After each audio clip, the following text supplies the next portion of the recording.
This episode is brought to you by marketing consulting firm The Bonafide Lyrics and Marketing, LLC, where creativity meets business. You can check us out at www.theblm.com for more information on how we help local artists and creatives maximize their business presence.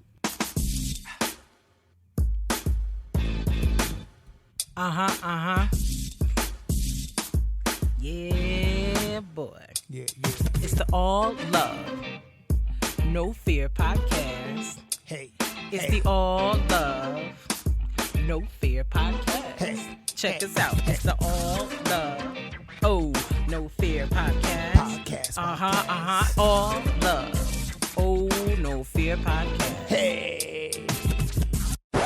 For all the trash I'm talking, I can't even tell you where you could possibly find another pair. We will handle that at a later time. The lack of headphones that we have given to. Because we had 4. Yeah.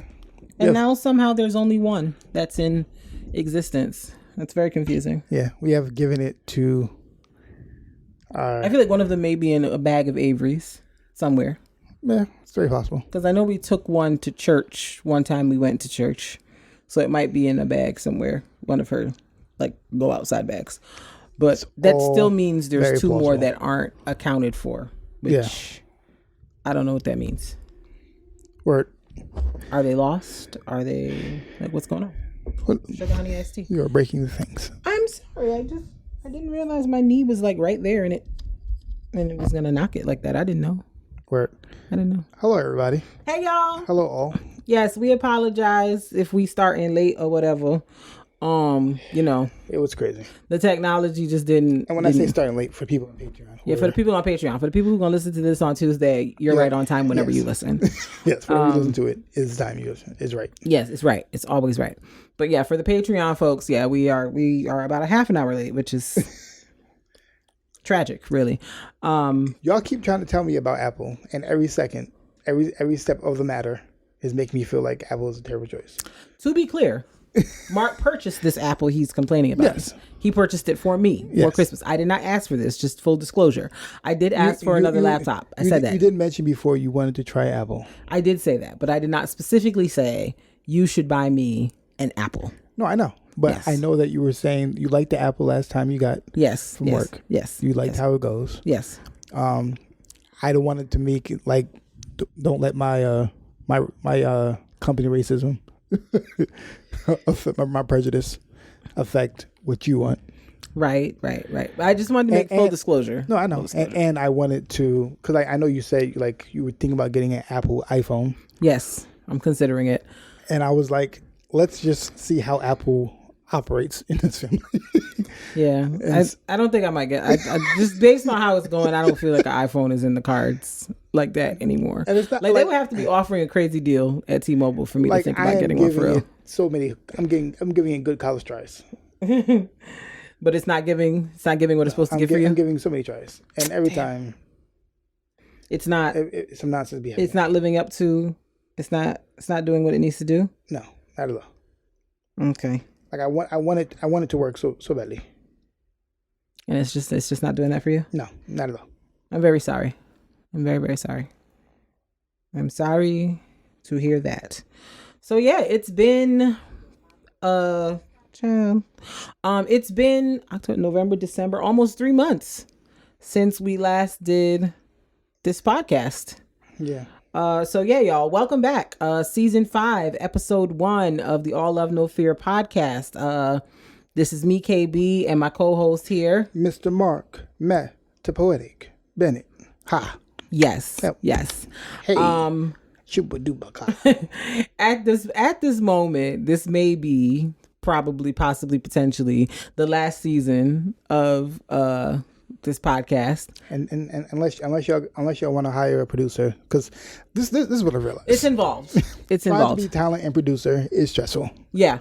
Because if stuff goes wrong, I have to leave and fix it. Yeah. So now I can't talk. Now it looks crazy. Yeah. So there's certain things that would sound better or look better if there was someone who was just on it at all times. Right. And doing that. Even if the third person can still have a mic off screen. Yes. Which I've seen many podcasts do. Yeah. It's just this is the issue. Yeah. And, you know, it's not that we don't enjoy doing this. I feel like we have a lot of fun doing it. But it's just like, I feel like life is getting to a point where it's like, the time to do this really doesn't, like, or it's evaporating, I should say. Like, I think, I was in school let me finish the podcast. So I'm going into, or I started, I should say, last week, semester 2 of my doctoral program. And I can already tell it's going to be a way more intense semester than last semester. And then for my program, I have to do summer classes. So I never really get a break from being a student. And that's going to be my reality for the next 3 to 4 years. Word. So it's like, I need to free up my time. So I want people to understand, like, me, or like not me, but us deciding to have this be the last season is not, and I'm going to miss it. Like, me saying it out loud makes me a little sad, but I'm like, the time that is required to do this, like, it's not just us sitting here and recording it. It's like going back like tomorrow or the next day and editing, finding cover art, like doing all the things, putting it up on the various platforms. Like, it's involved and it takes time. And like, between what I've got going on with school and just professional stuff, and then Mark with the business and the nonprofit that he's getting ready to start, like, it's just a lot that's happening. And we're trying to have another kid like in the next year. So it's just like, there's a lot of things that are taking place that I feel like, if I don't know if this will get the time it deserves. And I feel like I would rather stop than put out garbage. Which is partly why it's hard to get into it, but I need to get back into like more artist spaces. Because number one, creatives be having time because they be having Tuesday afternoon. They don't work 9 to 5. Tuesday afternoon open mics, so they have time. Definitely. So if I can get like, this will continue strictly off the fact of having a team. Yeah. Strictly off the fact if we can get a team. So like, if there was people who could work this out. Yes, I would keep doing it. Who have time? Because like, all our friends currently are be busy like us. Yeah, like, everybody's got stuff going on. Everybody's busy. Like, it's just, so it's like, if it's people, involved. Yeah. If it was people who had time to do this. And then part of the reason we're even able to record how we have in the past is because we've had childcare to watch our child while we're recording. Yeah. That's about to end. Yeah. Sadness. So that's another piece of why it just seems like it just doesn't really fit into what's going on in our real life outside of when we come here and sit down and shoot the breeze for an hour and a half. So, you know, I think this season's going to be a little bit shorter than our typical seasons. Because we normally do 26 episodes. I'm thinking 20 for this season to wrap it up by June. Yeah. Because we're going to have a child-free summer. Our child's going to be hitting the streets where her family resides, and we're going to leave her there. And we're going to do adult couple things. Yeah. So, and I'm like, I don't want to like spend time of that very limited adult couple time doing podcast things. Because I think when I like mapped it out, 26 episodes would put us into like July, early August. And I'm like, no. Yeah. No. So you want to take up 6 of those? Or, yes. Or however many. We'll figure it out. Or however many. But I wanted it, for all intents and purposes, I needed it to be wrapped by end of June. Yeah. That's so, what we're doing. Yeah. So you understand. Because I'm going to be taking summer classes while we're finishing like the last portion of the podcast too. Correct. So I'm like, but we can also take a break. We've done midway breaks before too. We've done midway breaks before too. I would rather just power through if we can though. Yeah, I know. And just get her done. Yeah. So.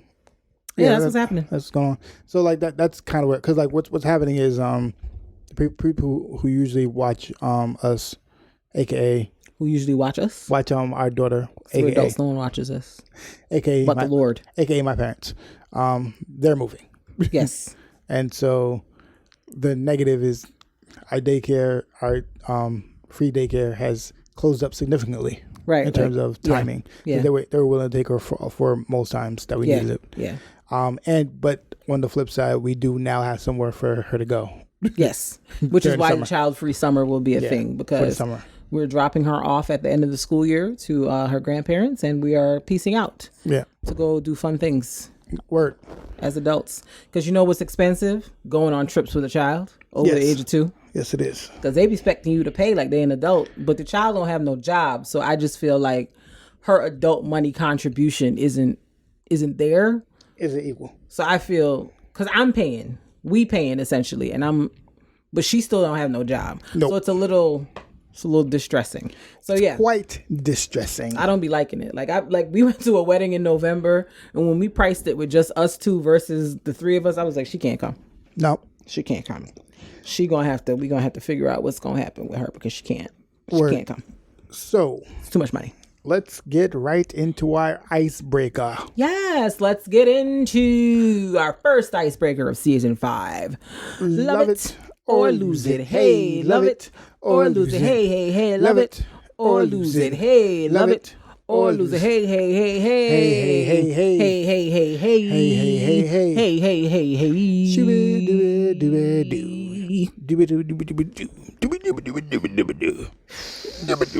Okay. So aren't you done? So with the drag? Our No. Before we get into it, ground rules for season 5. We're not dragging it anymore. Oh, it's getting drugged. It's the last season, of course. But like you dragged it for like all 4 seasons previously, and I let you drag it. But now, like, can we not? You don't think I'm going to put 20 on 10 because it's the last season? I am. Why? 20 on 10. Why? So why do you treat me like this? Which is very 30, upsetting. 30 for. It's upsetting. For the 20 on 10. I don't like it. But yeah, go on. 20 on the 10 pointer. I don't like it. Yeah. So it's going to be on kitchen appliances. Okay. Oh, let's explain what Love It or Lose It is. Yes. Love It or Lose It is our icebreaker where we usually have one person knows the 4 choices. You have 4 choices, and you have to everyone has to choose one to love, hold on, never let go, and one to lose, throw away, and everything that comes with it. Mm-hmm. Right. And usually only one person knows the choices, and then we disperse.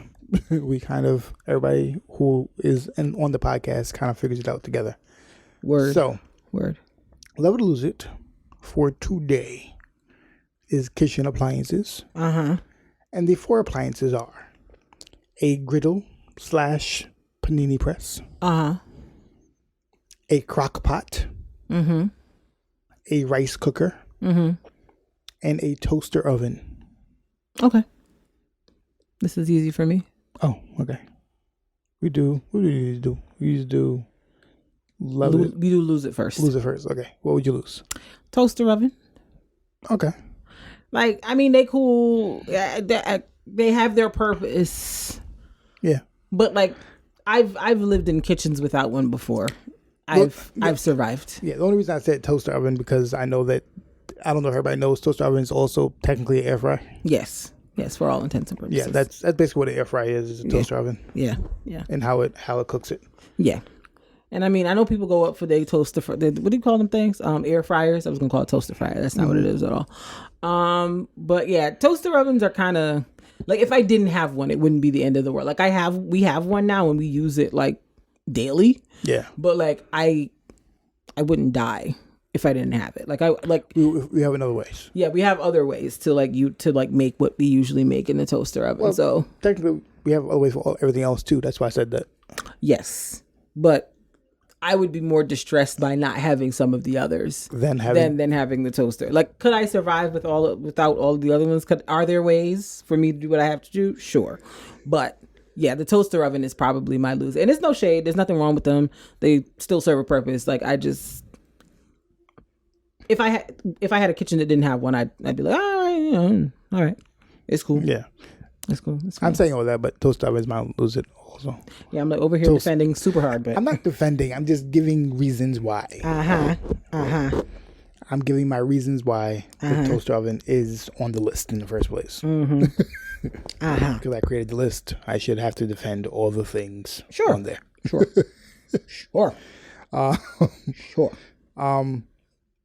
Yeah. So the toaster oven is my lose it for a lot of the same reasons you're saying. And like, it's nothing that an oven can't do. Right. Except for like, I understand it cooks differently. I get it, but I would just use the oven for a lot of the things that I actually use it for. We don't air fry fries like that. Yeah. We don't air fry chicken like that. Nope. So it's not. I saw something recently about somebody air frying a cheesecake, and I'm just like, you just put it in the oven. I don't see why we have to. Yeah, I'm just saying, like I get that you want to get your money's worth, but like, what are we doing? Yeah, people have to like relax, mentally justify buying that expensive air fryer, so they do a lot of things that aren't needed.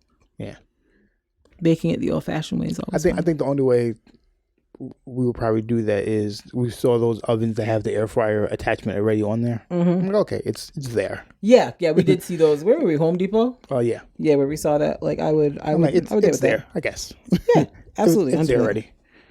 But yeah, that's how that goes. Okay. What is your love it?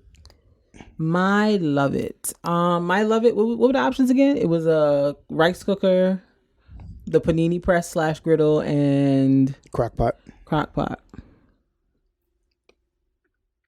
I ain't even gonna hold you that rice cooker, and I know that might be shameful of me to say as a West Indian trained woman.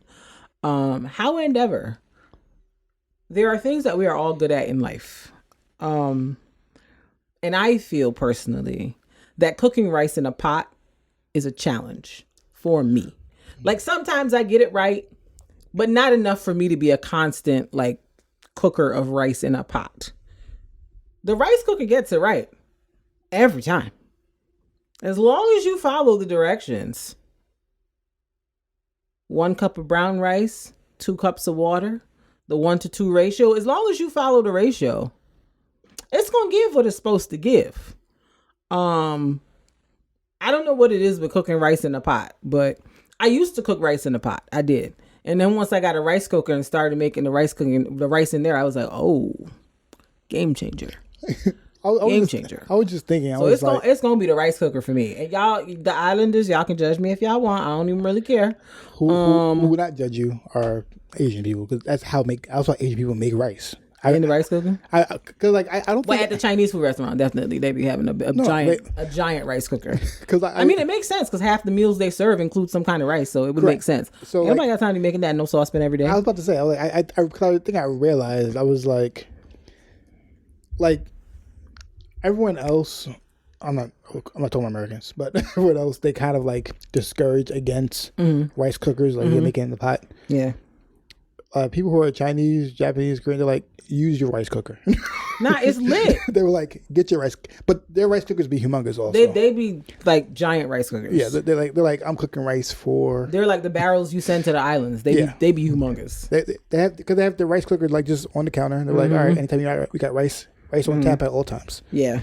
I think I was following a few. I believe he's Chinese, and he's a TikTok person, but he talks about cooking. He's like, I think he was on a college. He was like in college in China. Okay, and like I guess he was upset that someone didn't like refill the rice cooker. He was like, when the rice cooker is empty, you refill it with new rice. Is what you do. What is the problem? What kind of toothless people are you? when it's empty, you refill it with new rice. You don't leave it empty. So it was interesting, but yeah, for me, I think it's the griddle. The best. I think it's just. I think I like it more than using a frying pan. Okay. And a stove. I think. Maybe because it's wide and it's easy to clean, and it's like, it's just, and I like making sandwiches, toast. It comes with a lot of uses. Yeah. There's a lot of things I can do with it. Yeah. In terms of making sandwiches, eggs, pancakes. No, there was a point I was busting down the quesadillas on that. Yeah, hamburgers, bacon. It's just a lot. Multi-use. Multi-use. A lot of things can be used on a griddle. I think that's why I think you can do more on the griddle than anything else.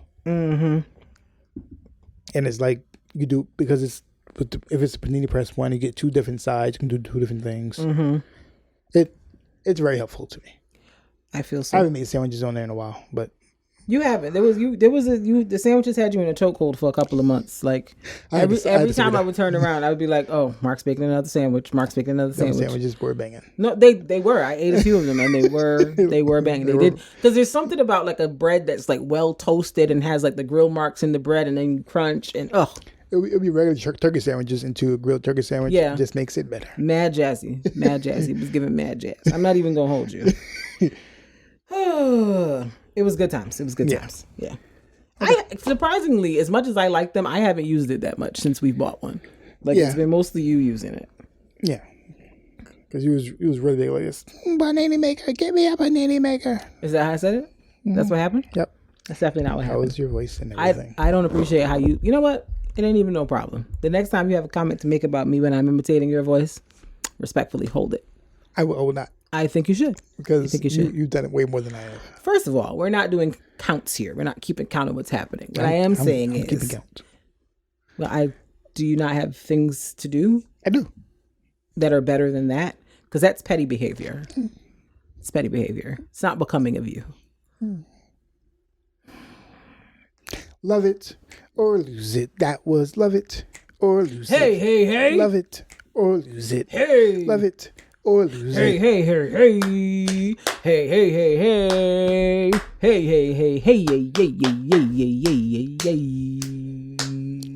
Yep. Word. Oh boy. Get right to the main topic. Yes, main topic. So what we're going to talk about today? We're going to talk about like the list that people make for like their ideal partner or like what they're looking for in a person and what those things mean. Because sometimes it comes across superficial or like stupid, for lack of better description. And it's not really that. Sometimes it's like an underlying meaning, but because people are bad at communication and using their words, they simplify things and don't represent themselves in the best way. I think we started talking about this one day, like last month or the month before, talking about because it was probably something on Instagram, with people talking about like high value men and in relationships and high value women and yada yada yada. So it was like, what do these things really mean? So I wrote down a few, but like if you have others that come to mind, you can absolutely bring them up. So the first one I wrote down is tall. So and this one's more related to women. Women will often say, regardless of their own height, the woman could be 4'11", she could be 6'2", but women will always say they want a guy that's 6 feet tall or higher. And if he's not that tall, they won't entertain him. And, with the dating apps and stuff like that, where you can like filter your preferences to, your height and things like that, and weight and zodiac sign and all type of stuff you can filter people at. I was gonna say we'll go back and forth with this. At this point, one of the main ones that a lot of women have on their list of must-haves, non-negotiables, is a certain height. And sometimes men take offense to that because they might not be the height that the 6 feet tall that women are looking for, and some people hold strongly to that height thing, others don't. So I guess do you want me to give my take on what I think that means, or do you want to? No, you go first. I'll talk about it, and then I'll do my take for men for women. All right. So for me, the tall thing is not just about physical like appearance, in the sense of, it's not just like, oh, I want somebody tall because like I want to look tiny next to somebody, or I want to look a certain way next to someone that's taller, or I think taller men are better looking than shorter men. Like it's not that. To me, I think when women say they want a man that's taller, like there's this concept as a woman of feeling like you want to be with somebody that's bigger than you, that feels like they can protect you from whatever the case is. And so a lot of times I think the go-to is that he's taller than me. And, you know, the 6 foot, you know, those are usually like, that's not a normal height. 6 footers are not, they're all in the NBA essentially. It's not, like your average everyday man that you encounter walking down the street is not 6 feet tall. Like most guys, I think, are somewhere between 5'8" and 5'11". Like the average guy, like most guys are not 6 feet tall. Like just walking around the city when I go to work, I do not see like men that are 6 feet tall all the time. It's usually people in the 5'8" to 5'11" range. So I think it's just something of like, there's something about a man who's like literally head and shoulders above the average person that seems stronger, bigger, better protector, more masculine, or whatever it is you want to call it. And so that's kind of my like first initial thought process take on what people mean when they say they want someone that's 6 feet tall or higher.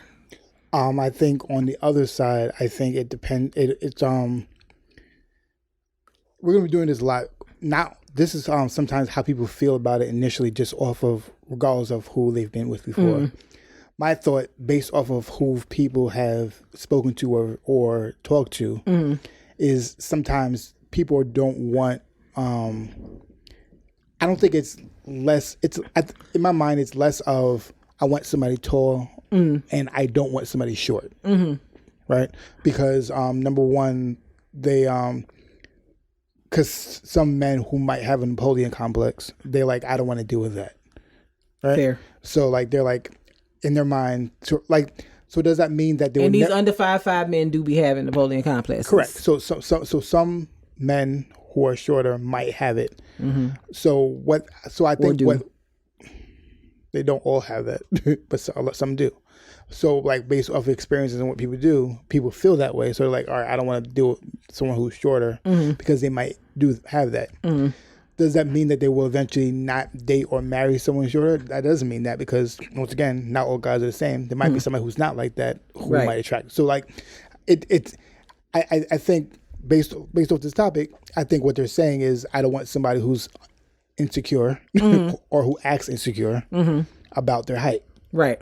And everything, like trying to overshow that or insecure that the woman is taller. And then like so like I think that is what that means when they say that. Like so like to take away dealing with that, I'd rather deal with somebody taller, so I don't have to deal with any of those things. Okay. Because of some of the men that have dated have this complex about a woman needs to be shorter than me, and if I'm dating somebody that like that or someone approaches me that way, I feel as if like, I don't feel secure in my manhood for when that happens. So to help combat that, women will be like, all right, I just want to date somebody taller for that reason. Right. So I think that plays a big part in it too. Okay. It's just trying to combat that. So what they're saying, I believe, is I want somebody who's secure, who they are, and especially in the height. So like, don't look crazy and everything. And sometimes it might be someone shorter. It's just based off their experience, it hasn't been that way. Okay. So they feel that. Fair. All right. So for me, for men, when men say they want a woman that's independent, and they want a woman who has their own things and stuff like that. I think sometimes it comes off as saying like, they want the woman to do everything. And it comes off as saying, you don't want to do anything. A man just wants to laze around and do nothing. I don't believe that's what's being said. Of course, like in everything, there's some men who feel that way. But I don't think mostly when men say that they want that, it's just they want to be able to work together. When it comes down to finances and everything, they don't want like anything financial coming up. The burden is going to be on them for everything, and because it's happened a lot of times. So if they feel like the burden is always on them, it comes a lot of pressure and everything from there. And sometimes men has a lot of money, sometimes they don't. And even if a guy has a lot of money and making a lot of money, they still want their wife to be able to have their own money also, even though like they'll probably still contribute and everything from there. It's just they want to might have their own money, and I guess it comes with a mindset of they've seen. Once again, let's go with what I said. They've seen women who don't work and just want to stay at home and work, and then they just spend money because like if like in their mind they're like, oh, they don't value money because they're like, it's not yours, I can just spend what I want. But their own money, they'll like if they work and get their own money, they like, all right, let's do better with budgeting and everything from there. So it's once again, it's a mindset. I want someone who has better with budgeting money and cares about the money that goes in and out of this household. I think that is the mindset more than anything else. Not ask me for everything. Will buy me things sometimes. Like that is what they're asking for. The independent is like they're like, all right, independent is like the word that comes out of it, but that's kind of what they mean. Okay. That's an interesting perspective. I think if that's the case, then we're talking about a less traditional kind of man in terms of like what his thought process is, because I think by and large, particularly for Black women, a lot of Black women are independent. Because we've been raised that way. Like literally many Black women I know and don't even know and just, have seen on the internet have been raised with the thought process of we can't depend on anybody to do anything for us. Like if anybody's going to do anything, it's going to be us. Like we always have to have ourselves, if nothing else. Which is still kind of counter to what I'm saying, but go ahead.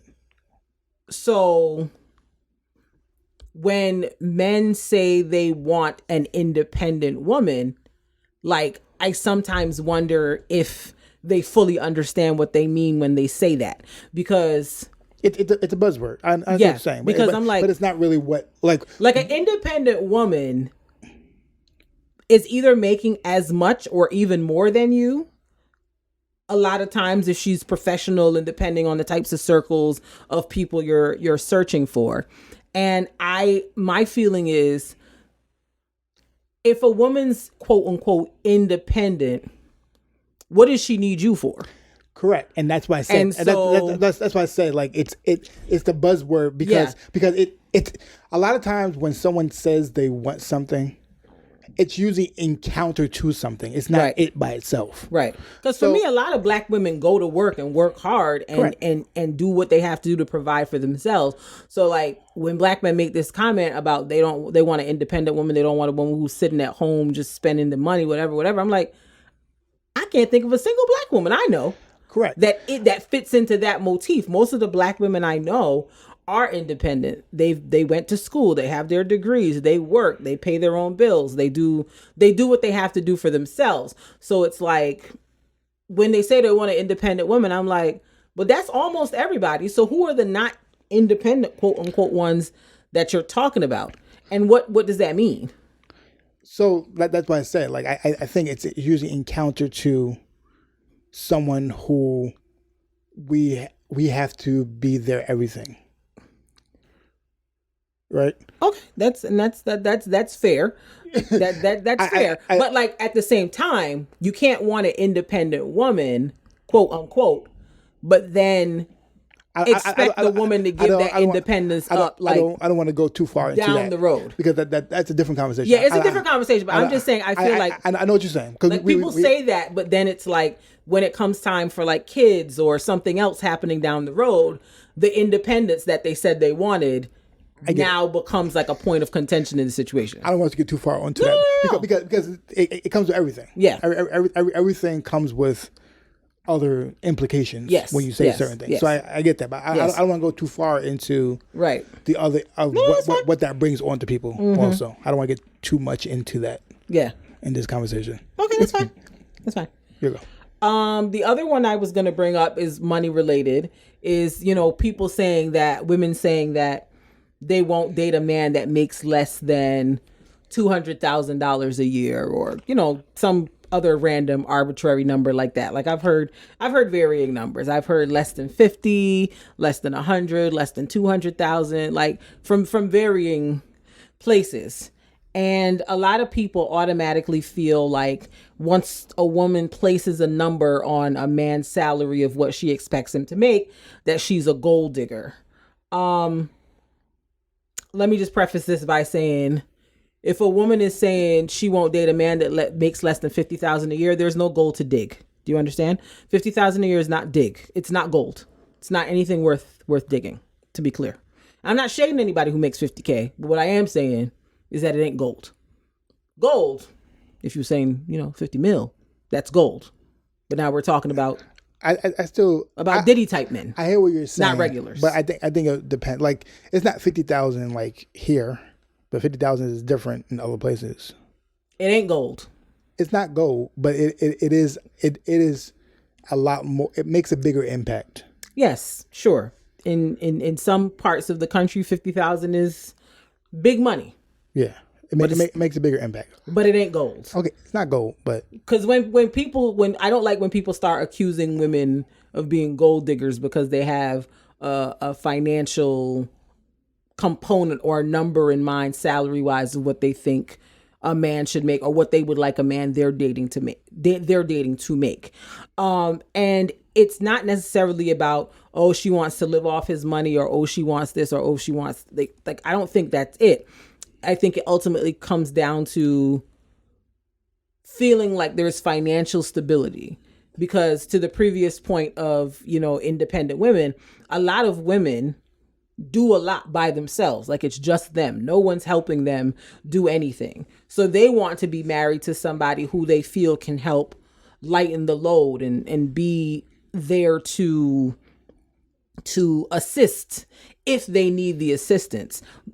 So it's not necessarily a gold digging thing. It's like, I just want someone that can be a cushion, not someone that's going to be another drain on my finances. Because a lot of women, like, in addition to paying their household bills and stuff like that, they're like putting money into taking care of family members, or, they have kids, or they have other extraneous expenses that are taxing. And so if they're going to bring somebody into their lives and make that person a part of it, they want to be sure that that person is not going to be like a financial drain, that they will be of some help to them financially, because, a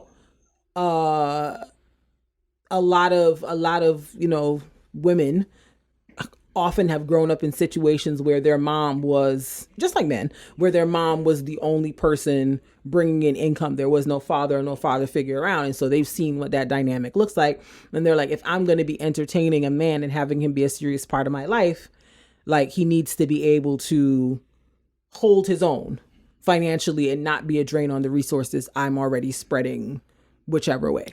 Yeah. Like, we have to, be mindful of a if then why situation and how we address these things. Right.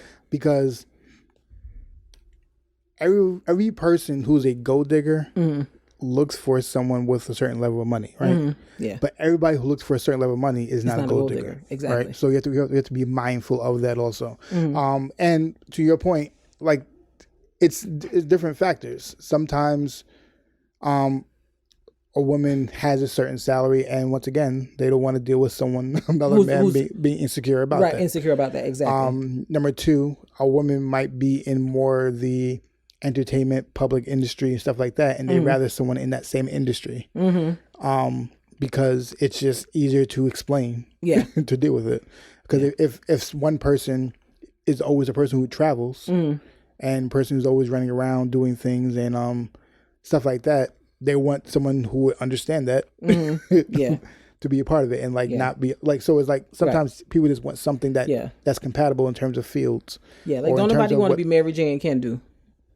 Yeah. Don't nobody want that. So like we just want to some people just want that parallel. It's not always a gold digging thing. Somebody just wants things to be secure. Sometimes some people don't really know what the number is that makes things secure too. So they say a number, but it's not really be. So like they're like, I just want to be able to feel comfortable. Yeah, like that sounds like a comfortable number to me. That sounds realistic. Yeah, they might be shooting too high. Right. Yeah. That doesn't mean that they might not. It's just in their mind. They're like, all right, I want things, because $200,000 for someone who's in debt and who has no savings is different from 200,000 from someone who has a savings, already has a house. Like it's different. Yeah. So like, for instance, lives not in New York City. Yeah. Like, you can have 70, you can make, for instance, 60, 75,000, but you also have a house that's paid off. Mm-hmm. And that's a different conversation. You know what I'm saying? Right. Like, I think it's different. There's a lot of factors that lead into what that money actually looks like in a real, in a real life situation. It depends on what you're doing. Like, you have 75,000 and your house is paid off, and like you have like it's just, I think you're a lot more secure and everything's usually fine than the other way around. Yeah. You know what I'm saying? So I think it just depends on how you play it. Yeah. Whose turn is it to? It's my turn. It's you. Okay, I was like, John, I think it's so I think that I'll say something that I used to say, and when anything visual with men a lot of times, it depends. A lot of times, once again, it has to do with what they have dealt with. So, for instance, some men want rather women with natural hair, right? And sometimes it has to do with, in their past, they had to deal with a woman always going to the hairdresser and paying for all this money for hair. They're like, I don't really want to deal with that. Or they felt like they couldn't do certain things because like the woman was like, I got to keep my hair up or whatever. Don't touch my hair. They're like, all right, let's just take away that problem. Stuff like that. It's like even certain other looks that they might have, it has to do with they believe certain things. Well, it's gonna sound interesting. Even like certain like things like big butt and breasts and stuff like that. A lot of men think that women are bad at sex. So this is not an all thing, but a lot of men think a lot of women are bad at sex. Okay. Because they don't do much during sex. Okay. They just stay there, and men have to do all the work. So they're like, the least you can do is just have things I can look at, because you're not doing much. The least you can do. That's quite a take. That's the least quite you a can take. do is have some nice things I look at. If you're not doing much. That's another conversation, because I want to get into the reasons of why there's not that much going on, but whatever. Yeah. The least you can do is have a bunch of nice things to look at the time. Have some nice assets. Yes. Okay. What else? I guess that's mostly looking at any questions about that. In terms of looks, and like and a lot of times even like the ideal person in terms of looks is different for each person too. Yeah. Like everybody tries to act like it's one, and it's not. No. It's a lot of different things. I think even men lie to themselves about what they want. Okay. Because like men do a lot of things to appeal to other men. Mm-hmm. Just another conversation we'll get into at some point. And it's because like we enjoy our social circles. Mm-hmm. Our social circles matter to us a lot of times. So like and I don't think that's an uncommon thing for men. No, I don't think it's an uncommon thing. I think it's just people. I don't know if I think that a lot of men connect the dots that a lot of the things they do be for other men. Yeah, like I think we all do it. I think it's just weird when men do it because people don't expect it, but men do it all the time. Like we do a lot of things for our social circles. So like if like people in our social circle like a certain type of woman, we're like, oh, I guess we'll try that also.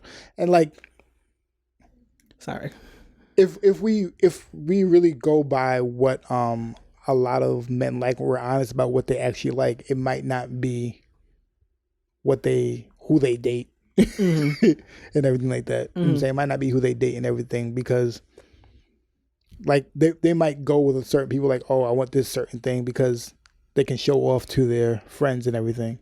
But that's not who they we had the conversation about who you marry and who you date. It's just different. Yeah. It's just like I can show off my friends and everything, but who I finally marry, nothing like that. Yeah. Yeah. Like everyone has a different mindset about what that is. Yeah. I find it interesting when, with the whole hair conversation in general for men, because, for the most part, y'all get haircuts. And that really be the be all end all of the hair conversation for y'all. There's some guys who have locks and they kind of got their own journey with that. But for the most part, men's hair is some version of a haircut and, or locks or braids or, whatever it is. Well, nowadays it's a lot more diverse, but go ahead. Yeah. So like the hair comments are always interesting to me because I'm like I've seen, guys where they'd be like, they don't like wigs, they don't like weaves, they don't like braids, they don't like a whole bunch of things. And I'm like, I think, like I said, I think a lot of it has to do with like, they don't want to deal with. Maybe I think I agree with your point that they assume some expense will fall on them. Some expense with regards to the hair care, or just even once again, sex thing. It's like I don't have time for all these restrictions that of things I want to do because of your hair. So it's like a lot of times it's not the look of it as they walk through the street. Yeah, it's not the look. It's interacting with it. Yeah. So like it could be like. How we interact when I'm just trying to give you a hug or it's just the interaction of it is annoying.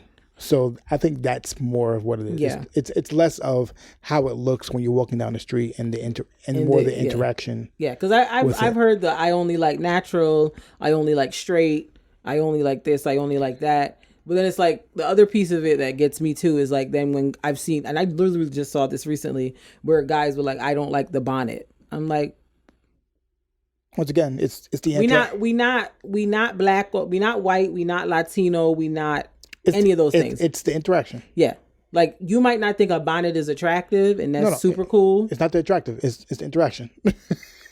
Whatever, but this hair is gonna get a bonnet or a head tie or a scarf or something on it. That's just what's going down because this is my hair. At the end of the day, you ain't finna help me do it. So. Right. Calm it down. Calmate. Yeah, when men usually say something about hair, once again, it's the interaction that they have with it, whether it's physically, financially, whatever it is. It's usually their interaction with or any limits that it puts on what they want to do. That's fair. I think for as a woman, I don't think I've ever really had hair requirements or things for a man until I met you. And I was like, oh, he has locks. I like that. And then you cut them off and you won't grow them back. And it's very upsetting. But, I guess I'm whatever is happening here. I also find it funny how women are the quickest to policemen's hair. It's quite We hilarious. don't like being policed, but we will absolutely police you. Y'all will police a man's hair in a second. It's hypocritical and I don't care. Y'all will tell men that I don't like care. That. Change your hair in a second. Because I don't. You got to go places with me and be in public and people know that we go together. And you can't be just looking like who shot John. It's not acceptable. It's just. You got to fix that. It's funny. Mark always I recently asked Mark, so what direction is he going in with his hair? And he didn't like that I was asking questions. But I was like, but what are we doing though? Because you say you don't want to grow locks, but your hair is definitely growing in a possible could lock formation. And you haven't gotten a taper on the sides and in the back in a little while. So I'm like, are we trying to grow it out? Our locks, what are we doing? I don't like that. I'm uncomfortable with that answer. But yeah, I feel like, hair, people are entitled to feel how they want to feel about hair. Cause it is, a part of what, can not make or break, but I guess for lack of me being able to come up with a better term, make or break your attraction to someone. Cause I'm like, in terms of facial hair, for example, some women like beards, some women don't. I'll never forget when you accidentally cut all of your beard off and was out here with Can we just snatching kids in a white van mustache, and I was like, wow, it was bushy too. Oh my God, it was awful. It was terrible. It's not a shining moment. I'll always remember it because I was just like, because I had the bushy. What did you do? I had the bushy mustache. Then I shaved it off. So that was the first time you saw me with all shaved face. Yeah, I was like, because you've never had an all shaved face in the entire time I met you. Even when you had your locks, you still had a little. What do you call this? This little goatee situation. You had something going on. So I was like, okay, so now you just have nothing, and you got the bushy mustache looking like Mario. But I cut the mustache. I cut the mustache off that day. But you did, but I saw it before you cut it off. Okay, but then and it's seared in my brain. Yes, I was working at FedEx office, so I was serving customers with that. And people thought you were a whole creep. The funniest part, I feel like we've talked about this on the podcast before, but the funniest part is when your coworker was like, "Yeah, it looked a little weird. I didn't want to bring it up, but now this on the table." You didn't tell me the whole time. Luis was like, "I wasn't trying to be rude, but you look wild, my guy. You look, you look kind of wild. I've been looking crazy this whole time. You're not gonna let me know." What was he supposed to say? What was he going to do? Tell me something. How was he going to help you? How was he going to help? Hey, yo, you look crazy. He was just like, wow. He probably took a picture of you too. It's your face was in a group chat somewhere looking wild. But yeah, I feel like people, like, it all boils down to people just want to feel like their partner's attractive, and they want the world to see their partner as attractive, which is why they have these certain hair requirements about stuff. Like you look good with any kind of like hair on your head. Locks, dark Caesar, hair. Like, I don't know what to call it. Hair is fine. Cause It's hair. There's a name for like that style, but I can't think of what it is right now. Hair. But you look good with all of it. I like how you look, so it's fine with me. But I'm like, if you were one of those people where your head was shaped weird and you couldn't do a dark Caesar, I'd be like, hey, let's not. Don't. Because then people will think I chose an ugly man, and they will think that I have a child with an ugly man, and that's just no. I refuse to get like the spray stuff. So like when my head like start going back, I'm going to be bald, and hopefully it works out. Because I don't do spray. I don't do spray things. I'm not trying to save my hairline. It's gone. We're gonna have to talk about that. My hairline, it would just be gone. We're gonna have to talk about that. We're gonna have to get you the biotin and the things, because I don't know how I feel about bald. I've known you with hair for a very long time. Like, right. I'm not sure how I'm gonna feel about that. If my hairline start looking crazy, I would just not have a hairline anymore. But here's the thing: if you go bald and you end up cutting it all off, the beard stays. That's fine. Okay. I wouldn't do that. Because I'm not doing Mr. Potato Head out here. I'm not. No, I'll under no circumstances. I'll still have a beard. Like, don't disrespect me. Like, I'll just have a gray beard and be fine. I'll take that, but you can't be like just hairless. Yeah, I'm not dyeing my hair at all. Yeah, it's giving naked mole rat. I don't like that. Yeah, I refuse to dye my hair, and I've realized, and people who dye their hair, like, they look crazy when it's not dyed. Nah, like when you see it when the dye job needs a re-up, it'd be like, because they don't really take care of it outside of it when being dyed. Yeah. So like when I've seen a few people and I'm like, they usually dye their hair, and when it's not dyed, I look at them, I'm like, yeah. Yeah, or like men who dye their beards. Yeah. And then like I guess they in between dye jobs, you see like the real situation. I'm like, you don't want to moisturize the beard when you don't have it dyed. It's not giving what it's supposed to give. But I'm like, you go with God. It's not my business. But I don't like that. Yeah. I don't like that. And then I think the last one I wanted to bring up is confident. And I think that ties into something you were talking about before. When women say they want a confident man, they don't mean arrogant. They don't mean a guy that walks around like trying to show everybody he has the biggest ding-a-ling in the room. That's not what they're talking about. What they're talking about is a guy who's like comfortable in his presence, like among anybody. Because again, it goes back to attraction. If I feel like you're insecure or you seem to shrink in the room when other men are around, that's no bueno. I don't like that for me. Because if you're not confident in who you are as a man and how you present yourself and how you conduct yourself in the world, like, I don't feel safe with you. I don't feel like, I could really rely on you to like step up if and when the situation presents itself where you have to kind of step up and like, operate in a way that may be outside your comfort zone. And like you have to have some type of oomph about yourself.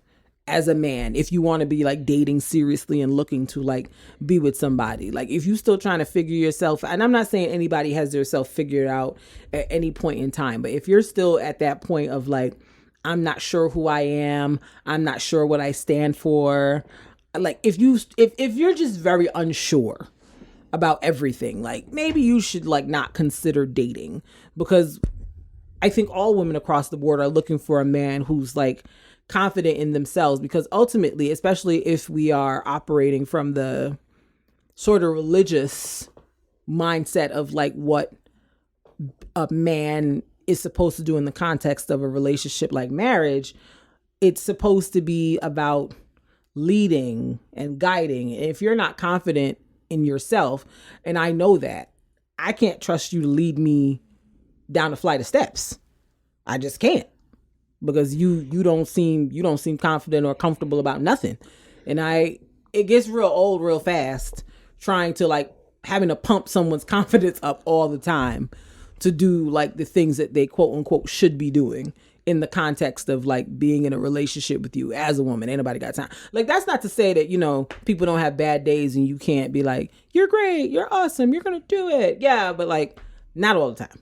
Not all the time. Like you as a man need to come to the situation with some type of like confidence and conviction about who you are as a man, what you stand for, what you'll tolerate, what you won't tolerate. Like, because that's what's going to make me feel like, oh, I can follow him. Like he can provide leadership to me as a man. He can provide insight. I can trust him. If you are, I don't know, I mean, you know, whatever you like, no, I don't like it.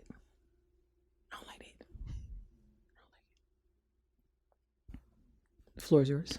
I'll go.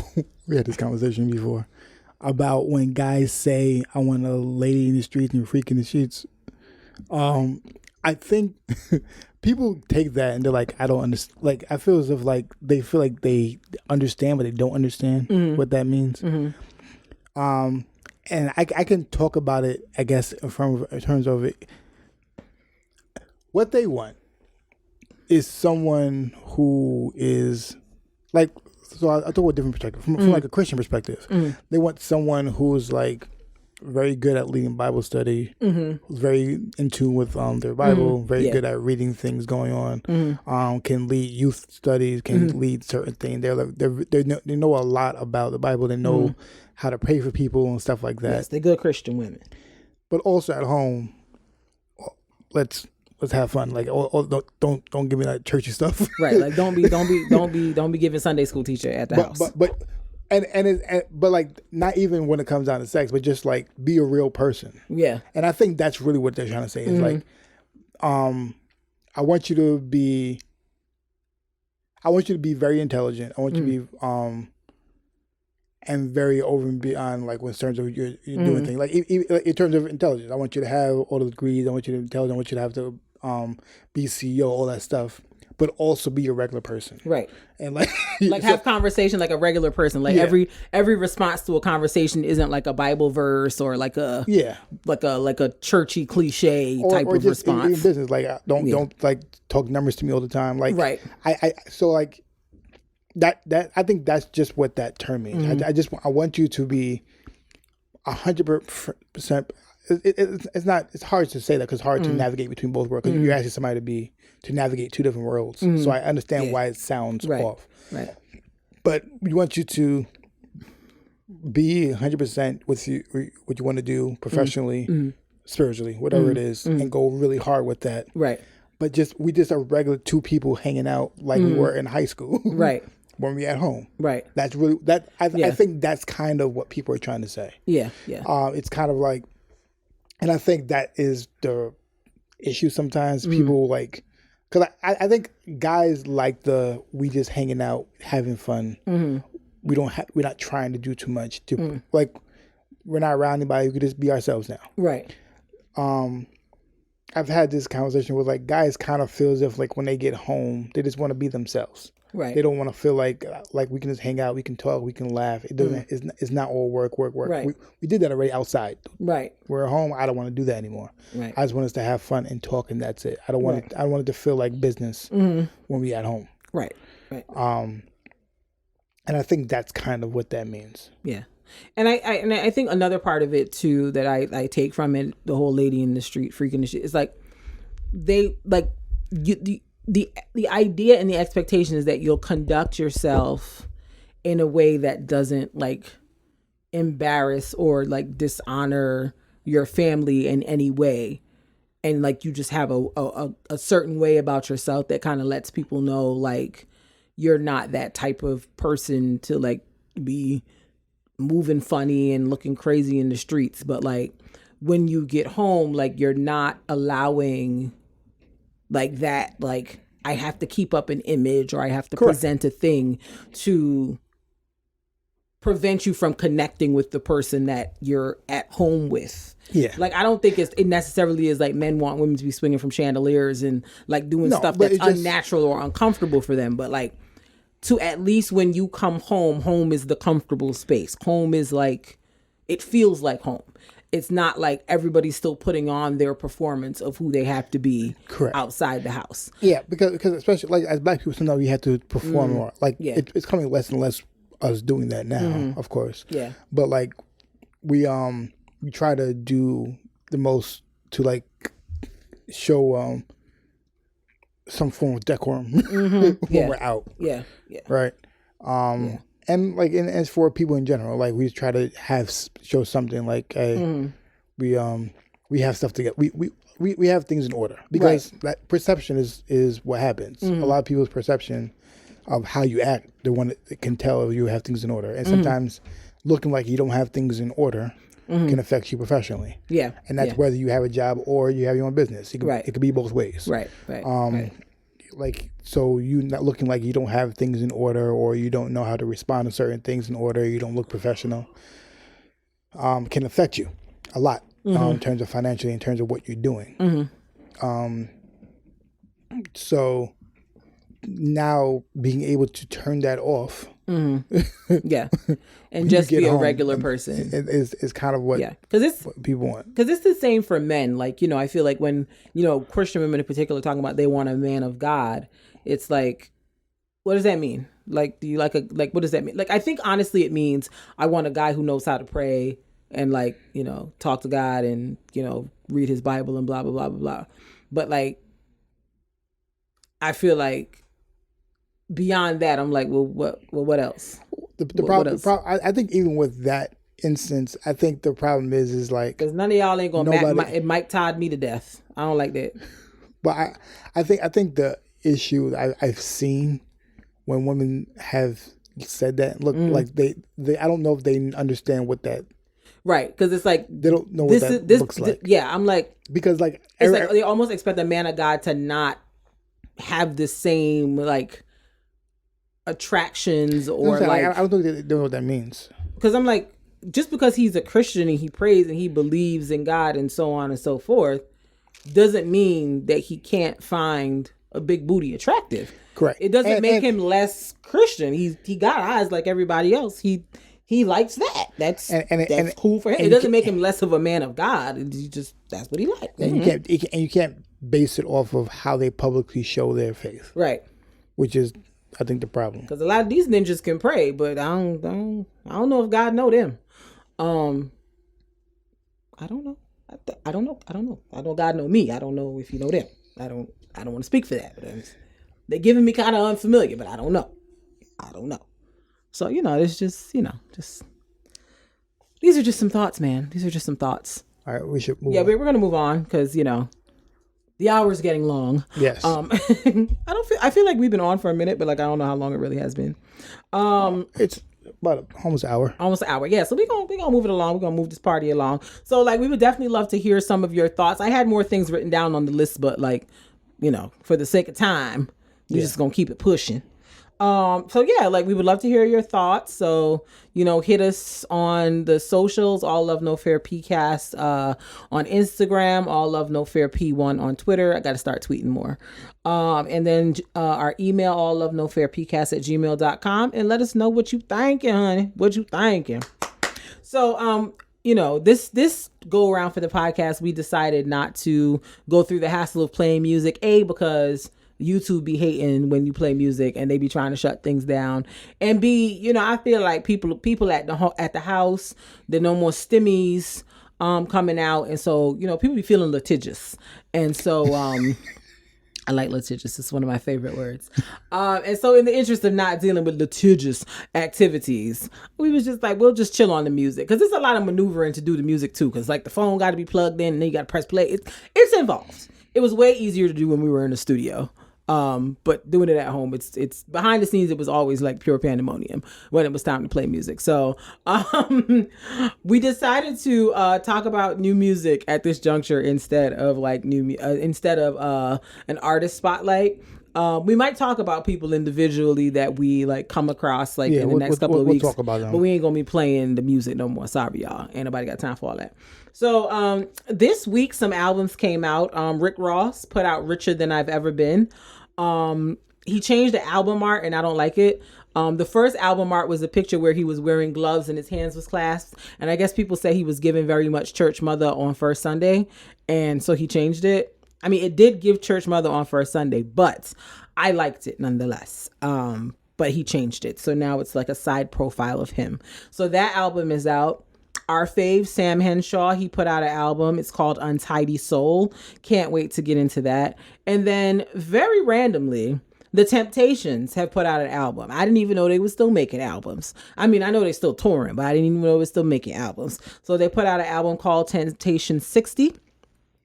And then NLE Choppa, I don't know if you've ever heard of him, but I've heard a few of his songs and I kind of like it. I've heard the name, no idea. I have not heard any song. He put out an album called Me Versus Me. So that's the new music that came out this week. I'm going to be getting into them on my train rides to and from work. But I think it's worth acknowledging what they got going on. And then if you have Tidal, like you can scroll through like the new music that has come out and you might discover some artists that you never even knew nothing about. You know what I mean? Are you talking about any music that happened before, like within like the last few months that you liked? Because we haven't been around a while. Well, I'm trying to remember. Like, was there anything? Yeah, Nas Magic was great. Yes, Nas Magic was a good album. Big Boy, Sleepy Brown, Big Sleepover. Oh yeah, that's vibes all day, every day. An Evening with Silk Sonic that came out. Yes, that came out. They put that out. I don't want to be dramatic, but I want to die. That video is pure jokes. Yeah, the Harder They Fall. The soundtrack came out. Was good. Yep. Johnny X Malley. Yes, Johnny by Molly. They put out an album. I believe they'd been nominated for a Grammy for that album as well. Yeah. So they out there in them streets. And then the Big Sean, What You Expect with Hit Boy. Yes, Big Sean gave us his contractually obligated. I think that's his last good music album. He said, bye. And then Alicia Keys. Yeah, she does have a song on there that I like. Her singing voice might be coming back. Like, it wasn't bad. I was like, all right, yeah, it's all right. Yeah. But there was a lot of music that I'm sure that I'm forgetting stuff, but there was a good amount of music that came out in these last couple of months for sure. So yeah, that was it for new music. New music. New music. New music. New music.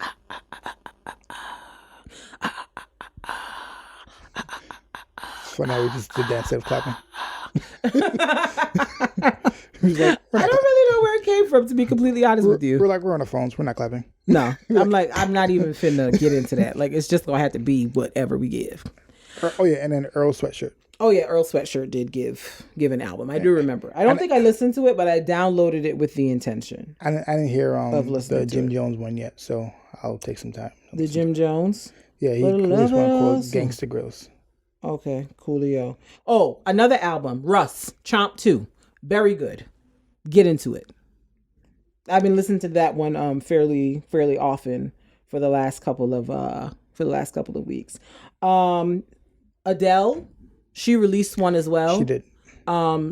It's for sad folks, but y'all can have it. It is. I didn't go through no divorce. I don't know. But it's I liked it. I wouldn't listen to it again necessarily, but I liked it. I think that is it. Yes, I think that was it. I don't remember when Summer Walker released her album. I don't remember if it was before the podcast season 4 ended or in between. I like that album too, but again, it's for the girls who be going through things with their baby daddy. Like, it speaks very specifically to them. But yeah, that's what had happened. I think so many things happened in between when we ended the podcast for season 4 and now. So quick shouts to Insecure. The series came to an end a few weeks ago, end of an era. That was pretty major. But as a person who started watching Issa on the web series and the YouTube web series days, it was great to see her go from that to this 5-season show that was such a culture shifter. Yeah. So yeah. And the last 2 I'm talking about are Tierra-Whack. Tierra-Whack. Mm-hmm. Yeah, and Young Blue. Young Blue. Okay. Yeah, Mark was committed to the scroll. I had gave up because I know there's people we forgetting, but it's gonna be what it is. We'll come back to it. We got all season to come back to people whose music y'all should listen to. Yep. So yeah, speaking of music, let's get into our This Week in Random. So let's start off. So I don't know. I feel like did we tell y'all this? No. So Tobe Nwigwe, who does the song "Try Jesus, Don't Try Me," he's Eat 5-5, several songs, great songs. We've talked, I think we've had him as the featured artist, and we talked about him several times on the podcast in the past. He did a concert back in December in, where was it, Irving Plaza? And we went. Big energy from start to finish. It was a very energetic concert. It was very cohesive in terms of concept. Like, everybody was on code. Everybody knew what they were supposed to do. That was on the stage, the dancers, the background singers, everybody knew what they were supposed to do, and they did it. It was a great show. Had a wonderful time. Great time. Awesome time. Loved it. We'll definitely see him in concert again. Like, it's definitely worth the money. Like, you know how some concerts, like, they start off, like, the way the set list was put together was like perfect. Like, it matched, it went well, there was crowd interaction. Like, it was a good experience. Like, I definitely feel like got my money's worth for sure. Well, your money's worth, but my money, your money, our money's worth. So this was in December, like I said, and I think this was the second to last show he did. I think the last show was in Houston. So I don't remember if it was right before the show. I think it was before the show. Because we went with Veronica and Reggie. Shouts to Veronica and Reggie and Mark and Elena. Shouts to Mark and Elena. We went to the concert, the six of us. And we were taught. So yes, prior to the concert, a video had surfaced, I guess had resurfaced from, I think it was like maybe 2 or 3 years prior to last year. I think they were either still engaged or had just gotten married. And like, they used to do, they do these things called Twisted Sundays, where they talk about whatever. While a song or talk about something. While Fat is twisting Toby's hair. And in this particular video that resurfaced, they were talking about like how they met and what their kind of origin story was. And in the video, Toby kind of was talking about, how when he first met Fat, like his wife's name is Fat. What's Ivory? Well, her name is Martika Ivory. Yeah. Whatever, like Nwigwe. But they call her Fat. They call her Fat. And they were talking about their origin story, like I said. And there was a point in it where like for long story short, it wasn't like a immediate love at first sight type of thing. Like, I think they attended the same church and, she liked him, but he wasn't necessarily feeling her like that at the moment. And then like, I think there was like some pursuit on her part to like date him, and then finally I guess he was like, I don't see you like that, and so she fell back on like trying to be with him and just was like, let's just be friends, whatever. And then after some time, I guess he was like, oh, let's give it a try. And then I think they broke up, but then they got back together again. Now here they are, how many ever years later, married, 3 kids, performing together, got a whole brand as, you know, Tobe and Fat. In the video, the thing that kind of got it buzzing again was there was a portion in the video where he was saying that, or I think Fat said, you know, he was saying he didn't want to be in a relationship.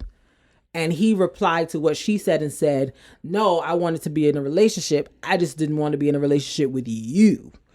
And that kind of set people ablaze. And so there was a lot of conversation once this video resurfaced about, you know, how he talked, how he spoke, how he conducted himself. And, you know, the general consensus was, you know, he doesn't really, like, he settled for her. Like, does he really love her? Like, it seems like he was trying to play her and talk down about her and talk down to her and embarrass her. And then, you know, people were like, she's too pretty for him to be talking to her like that. Like, he should consider himself lucky that she chose him and he's not the prize. Like, it was a whole lot of conversation and people feeling like, you know, she could do better than him. And he didn't have to, like, play her the way he did and talk about it in the way he did. Because I guess to some people it came across like he was telling the story with glee. Like, ha, ha, ha, I ain't want you. I dubbed you mad times. And so the comments, like I said, were mostly admonishing him while expressing like, dang, like Fat really is a beautiful woman. She's got a lot going for herself. She can do better than this guy. And when the video first came out, Mark and I had a conversation about it because I had never seen the video prior to this. And, you know, my thought at the time was like, this is bad. Like, even if this is the true version of y'all's story of what happened, like, why are you telling it this way now? Like, you with the woman, y'all got kids. Like, why is it? Well, at the time they made the video, they didn't have kids. They didn't have kids, yeah. But they were together. They were either engaged or married. I think they had just gotten married. So it was like, okay, all that's cool, but you married the lady. So what's the point of bringing this up now? And so, you know, that was a thing. So I guess last week they released a video called Undressing Criticism. And essentially it was a song addressing what the statements that were made on the internet and people feeling like Toby's ugly and he don't have no business talking about Fat that way, et cetera, and she can do better.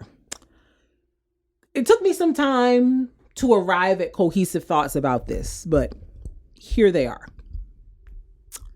I do take issue with the fact that they were married in the initial video, and he made it a point to say, I didn't want a relationship with you in the way that he did. Even if it was joking, the way it came across was not, to me, a way that was honoring or covering his wife. Because I could see somebody watching that and feeling like, oh, well, maybe I could have a chance sliding in his DMs. Because he's publicly telling the world that there was a point in time where he didn't want her. And he's saying it in this very, like, joking kind of way. Like, he didn't say it like, oh, you know, I didn't initially, like, there was a way to say it without it coming across so, like, so. Can we stick a pin in that for a second? Sure. Based off of what you're saying and based with the video, when she said he didn't want a relationship and he was like, I did want a relationship, even with you. I think in that moment when he said that,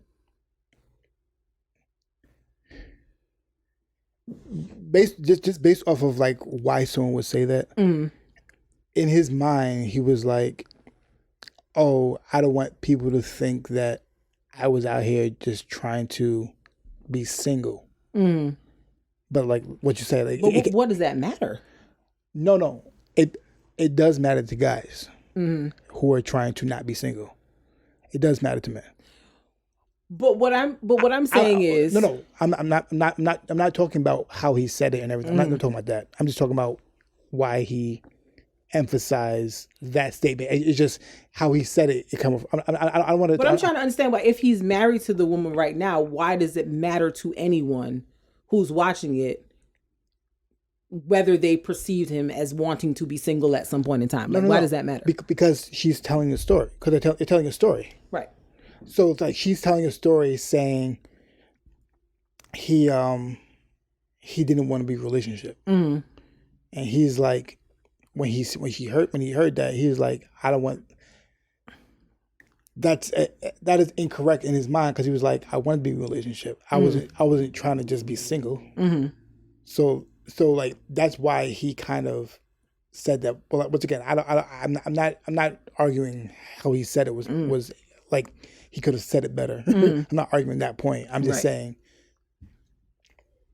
I can understand the first frustration of someone telling me, someone making me feel as if like I was just trying to be single when he wasn't.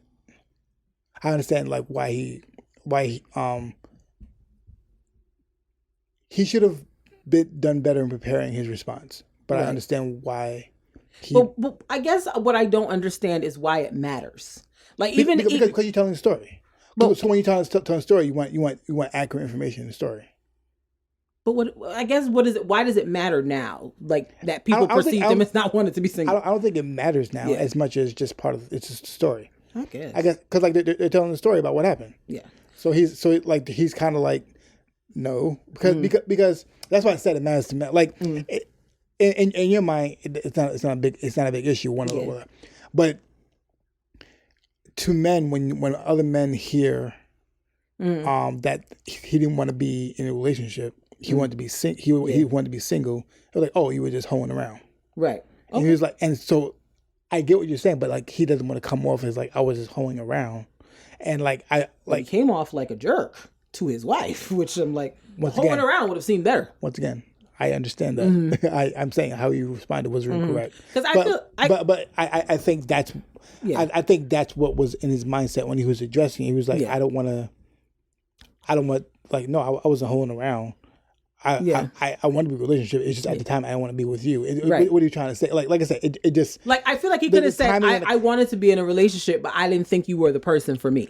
Correct. At that time. That's what I said. And that would have sounded way better not with you. That's why that's how he said it. So it was like how it comes off and how people heard it and everything from there. I understand why there might have been people might have been upset about it. I get that. But I also can fully see what his mindset was thinking when he was saying it. When he was saying it was like it's like if someone was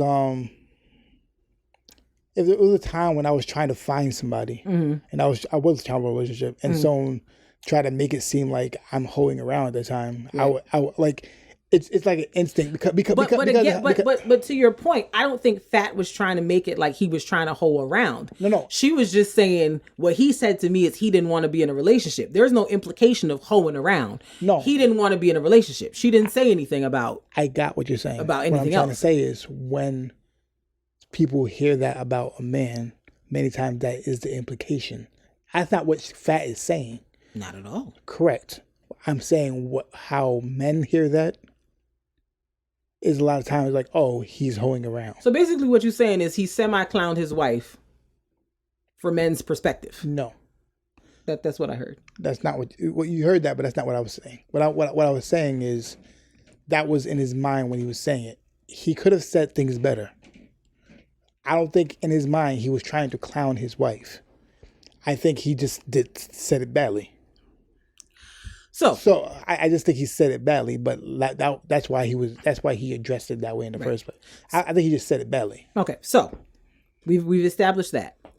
So now the responses to the video have gone viral. People have been talking about it, whatever the case is. So in the preview for this video, that the song that they put out last week, they showed a clip of him and her sitting down. He's holding the phone and she's reading some of the comments that people made about the video. And for me, that is where I started to look at Tobe a little funny, because people wrote hurtful things about your relationship and about how you don't treat this woman right, and about how she don't love herself and she should love herself more than to be dealing with someone like you. To me, if you are in the business of being a protector and coverer, you would never have her reading that on camera.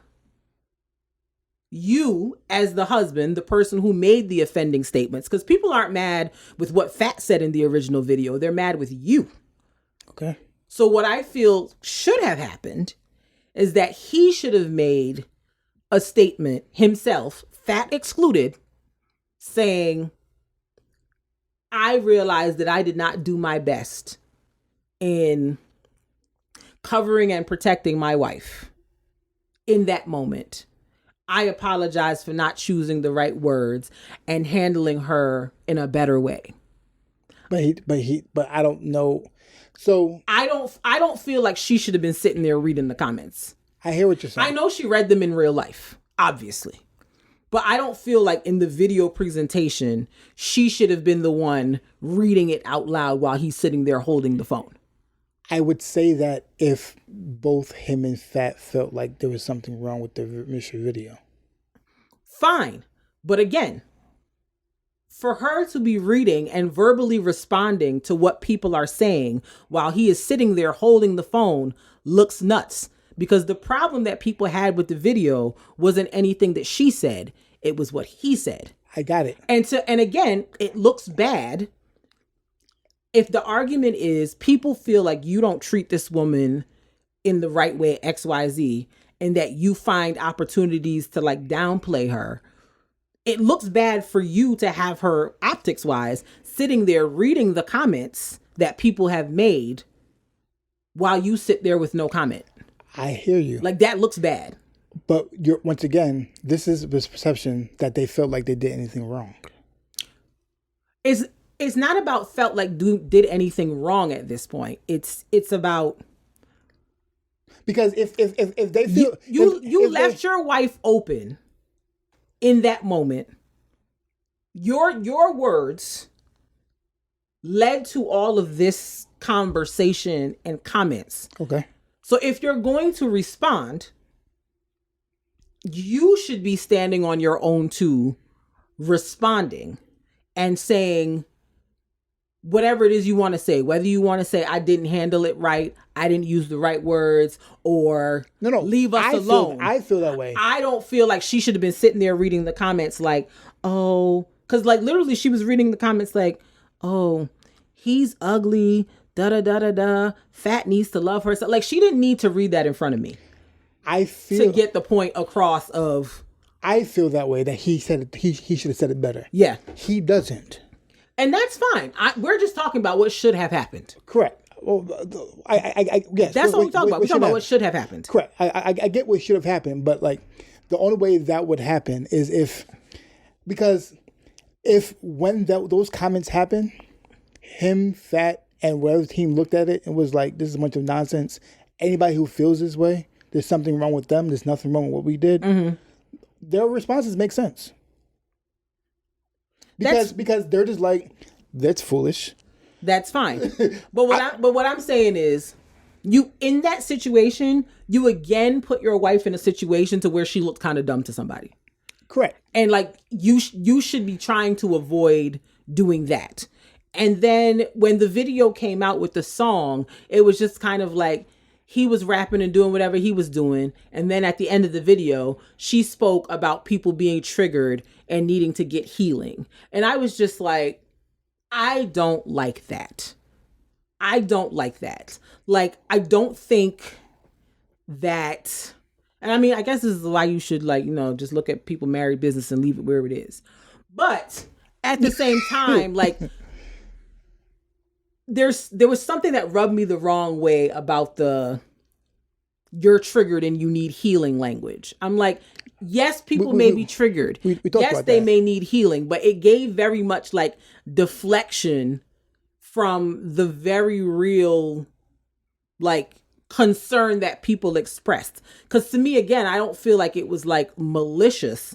And like when we were first talking about it when it happened, I think the reason it got the response it did when it resurged was because the imagery of Tobe and Fat is very like, we're together, we go everywhere together, we do everything together. It's always us and the kids, like we are a unit. So it's like when stuff like this comes up and you're supposed to be head honcho of the unit, like to me, I felt like Tobe should have taken more of a say. Like, to me, releasing a song, nah, I don't like that.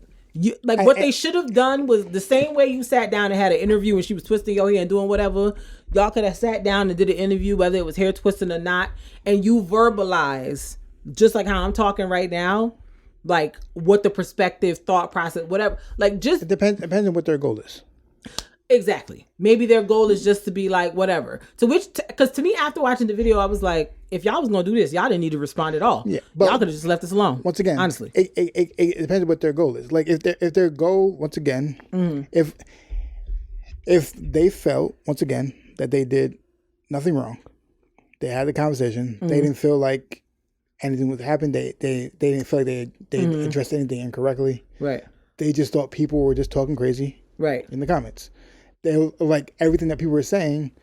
I feel Fat doesn't love herself, or like that. They're like, it sounds like a bunch of nonsense. Right. It's not what's like. It's not. I don't think that's really what's going on at all. And everybody's concerns, they're unwarranted in their mind. That's fine. And they also feel like they're not going to give any life to any of those things. So. Only thing they were doing was like, this is just for my fans. Yeah. So like because and even in the comments you had people doing that and their fans are like, y'all sound crazy. Right. So like so everything they're doing, if they're just addressing they're not addressing those people. Right. They're addressing their fans. Right.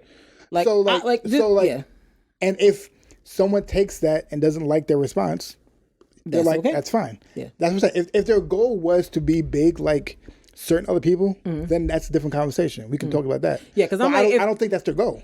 Because I'm like, I need you to, like, for me, I was like, I would have appreciated a B&J response. You don't say nothing publicly, you make one line in the song, and then we move on. Yeah. Beyonce and Jay-Z and them was in the elevator tussling. All we heard is sometimes ish go down when it's $1 billion on the elevator. That was the grand opening, grand closing of the story. Yeah. We didn't hear nothing else. So I was like, I would have taken that over like her reading the text, and then it being a video with him rapping, and then like a whole her talking at the end about people being triggered and needing healing. I was just like, yeah. But like their response means like the response came off defensive, and I'm not saying they don't have the right to be, but like we said, like I said to you when we talked about this the first time, they do feel defensive, and they have every right to. But I also feel like this is my kind of gripe with artists sometimes. Like, there comes a point when you're no longer just like an indie artist. Like, and so you got to govern yourself like you're a Beyonce and Jay-Z. Or don't. But you can do whatever you want, I suppose. My feeling is, like, I understand what you're saying, but you also don't have to. You got to be very careful about what you say or don't say, what you address or don't address. And people can say whatever they want about the Carters, but what I like about them is them people don't talk about nothing, they don't address nothing.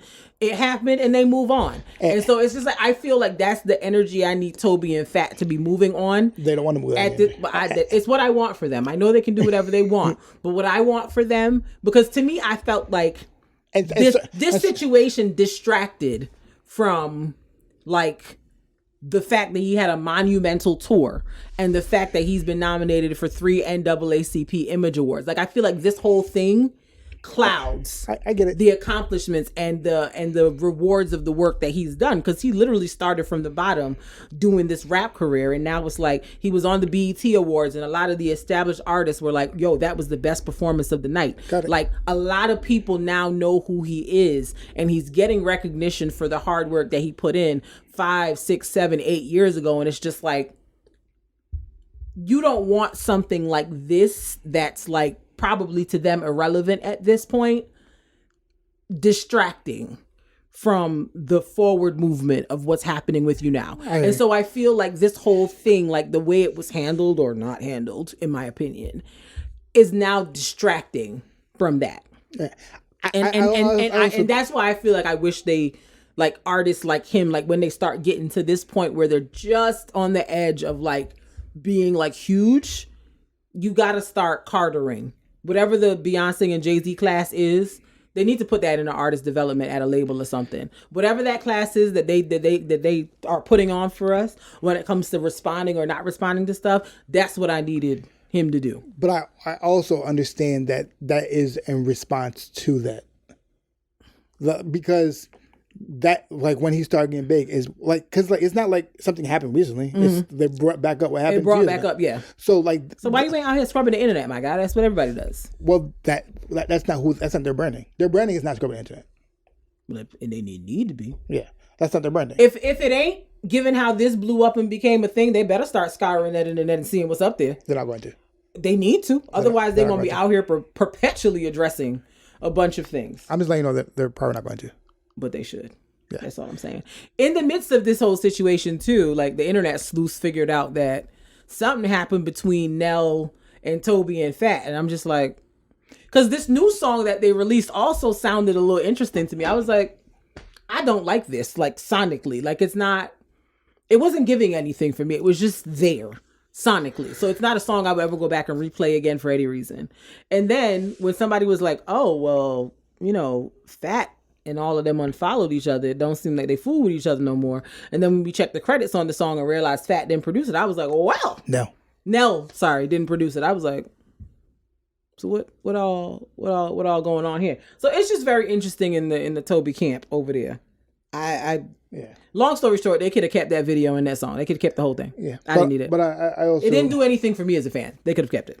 Yeah, but it seems like they are going through a lot right now. So they might not have anything for a while in general. Because Nell make the beats. No, but it seems like if that thing going on and this going on, it just seems like a lot. Yeah, this might be a good time to just be quiet. Yeah, it's a lot has happened. Yeah, a lot is happening. So let's just take a moment and just like regroup, pull it together, because I'm like, you don't want your career to not get off the ground before it even really gets there, because there's a perception of you. Because I feel like that video, like the initial video, kind of changed people's perception of him. And I'm like, I don't want that. I would hate to see that one thing, which may not be an accurate representation of who he is or what their marriage is, to skew people's perception of who he is as a person, who they are as a brand, and be hesitant to deal with them because of that. I'm pretty sure people are trying to connect that to why Nell's not there. Right. You know what I'm saying? So, right. So it's like... and the industry ain't but so big. So even though he's an independent artist, it's like, there to certain people, how you move and how you address or don't address certain things matters. So I'm like, to me, he should have just let that situation die. I don't think how he addressed that is so terrible that it would affect him like that. But I understand for future things, he should address things better. But I don't think this was such a... I don't think it was a be all end all situation. I don't think it was a big, because like I don't think it was such a. But I think that it definitely like it drew attention to something that if they had ignored it could have faded away. Because honestly, and a lot of people, and like I don't think it reduced his fan base either. I don't know if it reduced his fan base, but it did reignite conversation again. Because when the video first came out in like November or something like that, because it was before we went to the concert. Yeah. So it was like the video came out, we went to the concert, it was like, all right, cool, whatever. He did his tour, we're done. So then to come back like damn near 2 months later, bringing it up again, it's just kind of like it reignited the conversation again. And I'm like it's now distracting from the things that have happened since you've done the tour. If they did it at that time, it would have been, but now you're like reigniting something that essentially died. So now people gotta go back to it. So now people are going back to talk about it again. Even in the comments, people are like, what video are they talking about? Right. So, yeah. So it's like they reignited something that honestly they could have left alone because they didn't respond immediately the first time. But anyway, moving on from that. More music talk. So we haven't had a verses in a while.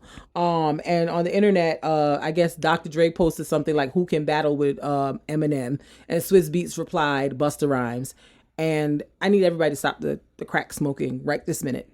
Busta Rhymes will wash. Do you understand me? It will wash. Monsoon, tsunami, wash. But a lot of people don't know that. That's why it's gonna be great because wash. Because Busta Rhymes has been making music since I was born. I can't wait to it because everybody thinks that Eminem is unstoppable. Because and I know that because everybody was like, Jay-Z can only go against Eminem. As long as Spliff Star continues to live and breathe, Busta Rhymes gonna wash Eminem in a performance battle. Okay, because everybody was saying like, oh, Jay-Z could only dip Eminem. Eminem's his only equal. So like even when people were saying that, people were like, what? Like they don't understand. And like who they were trying to suggest with Jay-Z, with Busta, I was like, simmer down. Like y'all want people to just get embarrassed. That's what y'all want. Y'all want people to be embarrassed. Eminem can only go with Jay-Z or Nas. I was like, no. And get embarrassed? Like, and then like, because he's not about to come to no versus playing no Marshall Mathers LP music. Yeah, I don't want to hear Slim Shady. Slim Shady. I don't want to hear that. And then won't the real Slim Shady please stand up? Is not standing up next to any Busta Rhymes or Jay-Z song. Stop now. Yeah, stop. And then they're trying to say Busta Rhymes with LL Cool J. I'm like, so he can baptize LL? I was like, you have Busta all the way messed up. Leave Busta Rhymes alone. Just his verses, like outside of his songs, just his features by himself. Like it's just you don't have time. He will baptize a lot of these rap dudes. Like you don't want to wash play them Busta away. Like just like Jesus alone. washes away the sins. Like stop. His features alone, you don't want. Stop playing with Busta Rhymes. Stop. He has features for days. Por favor, please stop playing with Busta Rhymes. Busta Rhymes can get up there and do that Chris Brown feature and just end the people. Yeah, he ain't got to do nothing. Listen, Busta Rhymes could probably play Pastor Cavassier the whole 20. He ain't got to do nothing else. Just Pastor Cavassier every time. Just keep playing. Yeah. Every round. Just keep playing that. Like what is Eminem playing when he plays that? What's Eminem doing? Nothing. What is Eminem doing? There's no Eminem song that will get a club jumping the way that Pastor Cavassier would to this day. What is Eminem doing? Nothing. Like it's nothing. But I do want it to happen because people swear that Eminem is. When Busta Rhymes said to let me see just what you got. Like what is Eminem playing? What? Like everyone thinks that Eminem is just unstoppable. It's crack that the people are smoking, and I want them to stop. And this will kind of fix that problem. Just because Busta Rhymes ain't the most like out there in the mix individual, do not discredit that man's discography. Don't do it. In which people are. Your fave is gonna get embarrassed. Because truth be told, Jay-Z gonna have a long day playing with Busta Rhymes. Jay-Z will have a long day. This is not gonna be a walk in the park. If they put a Jay-Z and Busta Rhymes together, it's gonna be gonna be a nail biter. Because Jay-Z is great in terms of he has great songs, great lyricism, great stadium songs. Mm-hmm. He has great songs for stadiums, for performance. Yep. Busta Rhymes will outperform him though. Big facts. He will. Facts. Don't stop saying dragon. Yes. Y'all need to stop saying dragon. Yes, leave the dragon alone. Okay? Stop saying his name. Please stop talking about that man. Because you see T.I. backpedaled and T.I. was like, well, T.I. was talking big trash. Then it was a whole lot of possibly potentially expeditiously like mad copping and big words like bro.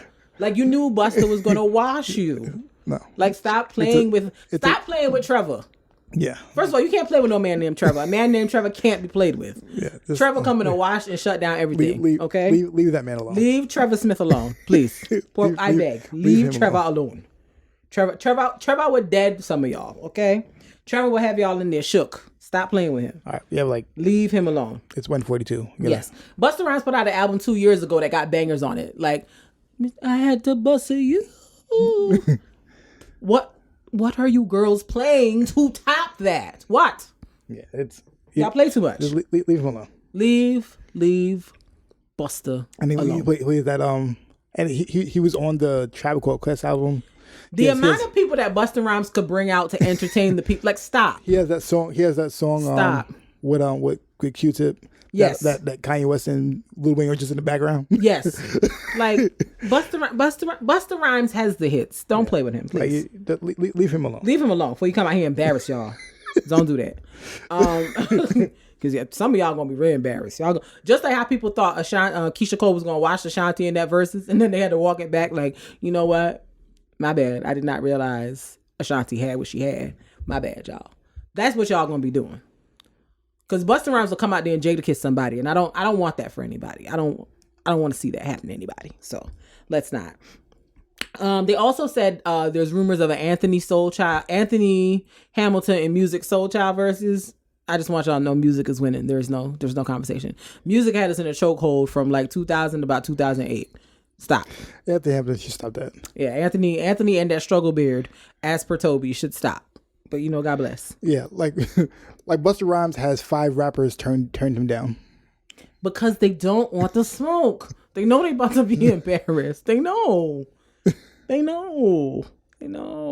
Look, at Mary J's birthday party earlier this month, Mary was in there getting light to a Busta song and Busta in the back hyping her like, stop. The Locks called him hip hop's best performer because he's fantastic. Stop. Stop playing with him. Y'all gonna get y'all fave embarrassed trying to encourage him to go battle Busta Rhymes. Don't do that. I think the only person that Busta can honestly like go to toe with, performance and song wise, is Missy Elliott. Yeah, because Missy Elliott can give a performance too. Okay, yeah. That would be fun to watch. That's what everybody was saying. Yeah, because Missy got hits and she can perform. It would be fun to watch. Okay, but other than that, stop playing with Busta. Stop talking about Eminem. Fat Joe said Busta Rhymes has a problem with the verses. Fat Joe's scared to do verses against Busta Rhymes, and so is everybody else. Nobody wants to play with him. Everybody's like, "Nah, I'm good." I'm a chill over here, y'all.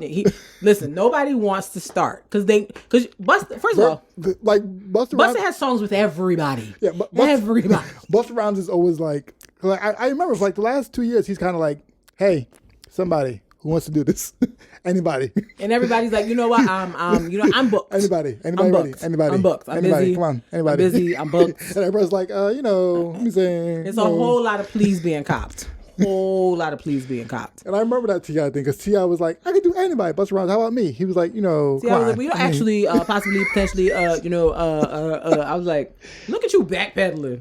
Should shut up. Because everybody knows Busta Rhymes on stage is a problem. It's a problem. Do not give him a mic on stage. And if they do that, Madison Square Garden, do not Barclays Center, do not put him in Brooklyn. Do not.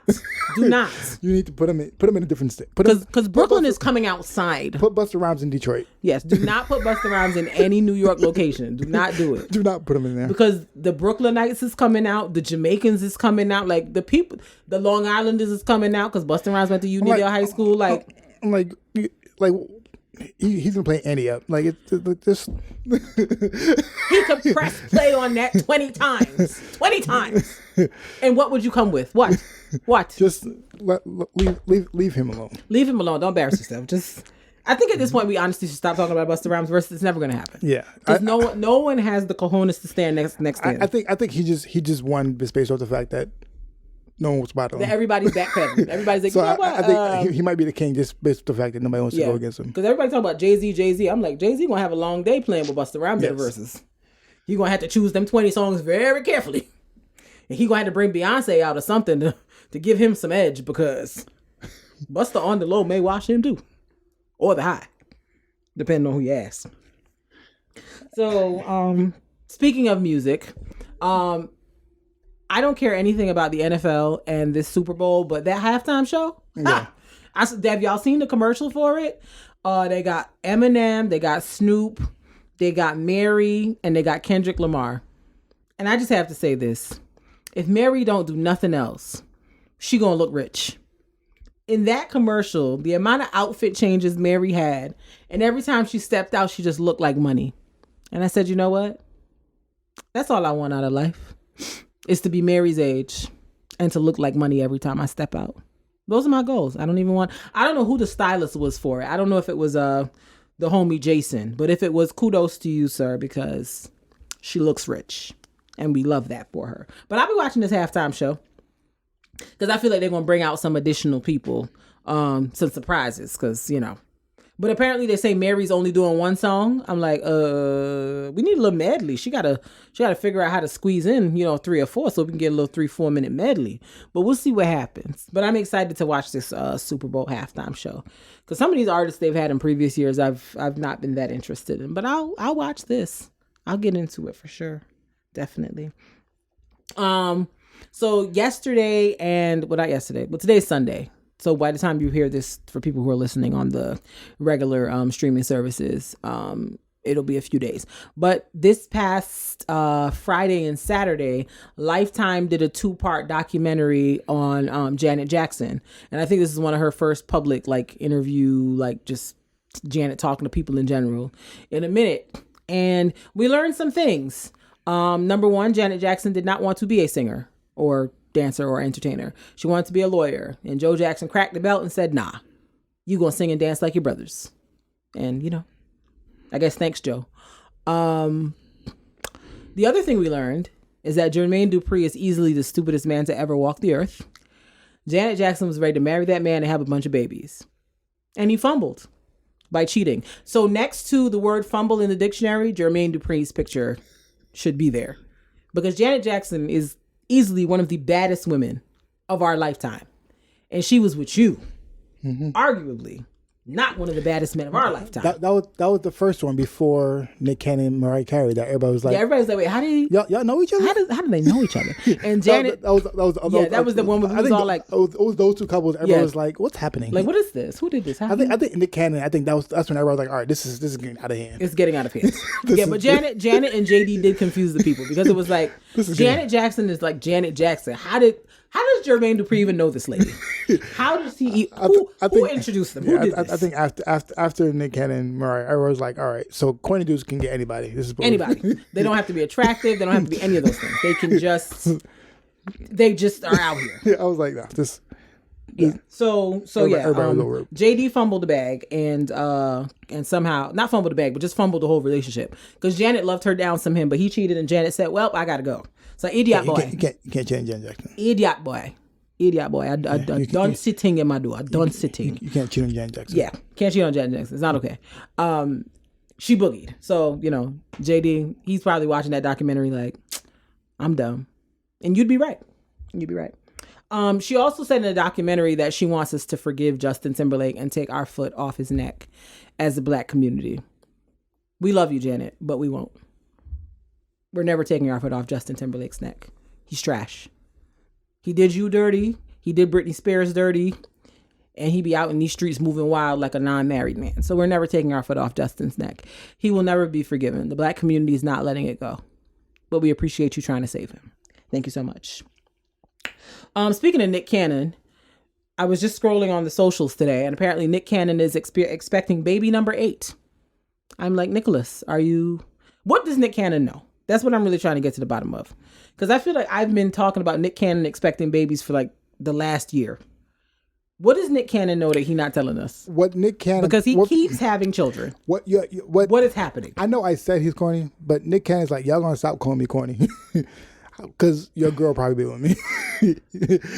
Maybe that may very well be true, but I just want to know like where the corniest people in the industry right now is probably 3 is Nick Cannon, Drake, and Ray J, and they probably have had all of your girls. Yeah, the girls like the 3 of them. I don't know. I don't know what it is. All of your girls. Girls is out here trying to get pregnant by Drake to the point where he got to pour hot sauce in the condom to stop chicks from playing around. So I'm like, it's clearly getting very real out here. Yeah. So I'm just trying to understand what's taking place. They're having sex with all of your women. So apparently. And I've never seen Ray J with an Ugg mug lady yet. All of Ray J's ladies that I've ever seen are beautiful. So I'm like, he clearly got something going on. There's something he's doing that the people like. Apparently the person that who Kanye is with right now was with Drake before too. They just be sharing everybody. That's fine. And speaking of Kanye, I need him to stop trying to make that lady the next Kim, because somebody did a side by side. He keep dressing all his women in the same palette of outfits, and it's confusing me. No, I don't like it. I need her to know that she's a rebound. Like, I feel like she's not realizing. She doesn't know she's a rebound? Like, she's acting like she's not, and I need you to simmer down. Right. Because if Kim said today she wanted him back, you would never hear from him again. Yeah. He would change that number. You would never hear from him again. She was trying to out here make a name for both of them together. I was like, relax. Girl, we might not be hearing about you in another 3 months, so just hold on. I need you to know you're a rebound. Just ride the wave. Just make it do what it do for what it is. Just have fun while you're there. And yeah, you're not there for a long time. You're not there for a good. You're there for a good time, not a long time. Just enjoy your time. That's it. Just don't get crazy. Don't over expect. Good time, not a long time. Remember that. So yeah, I just, the people out here in these streets wilding. Speaking of wilding, so 2 nurses from Long Island were arrested for making $1.5 million off of fake vaccination cards. So one was a nurse practitioner, one was an LPN. The nurse practitioner owned a pediatric care practice out in Suffolk County.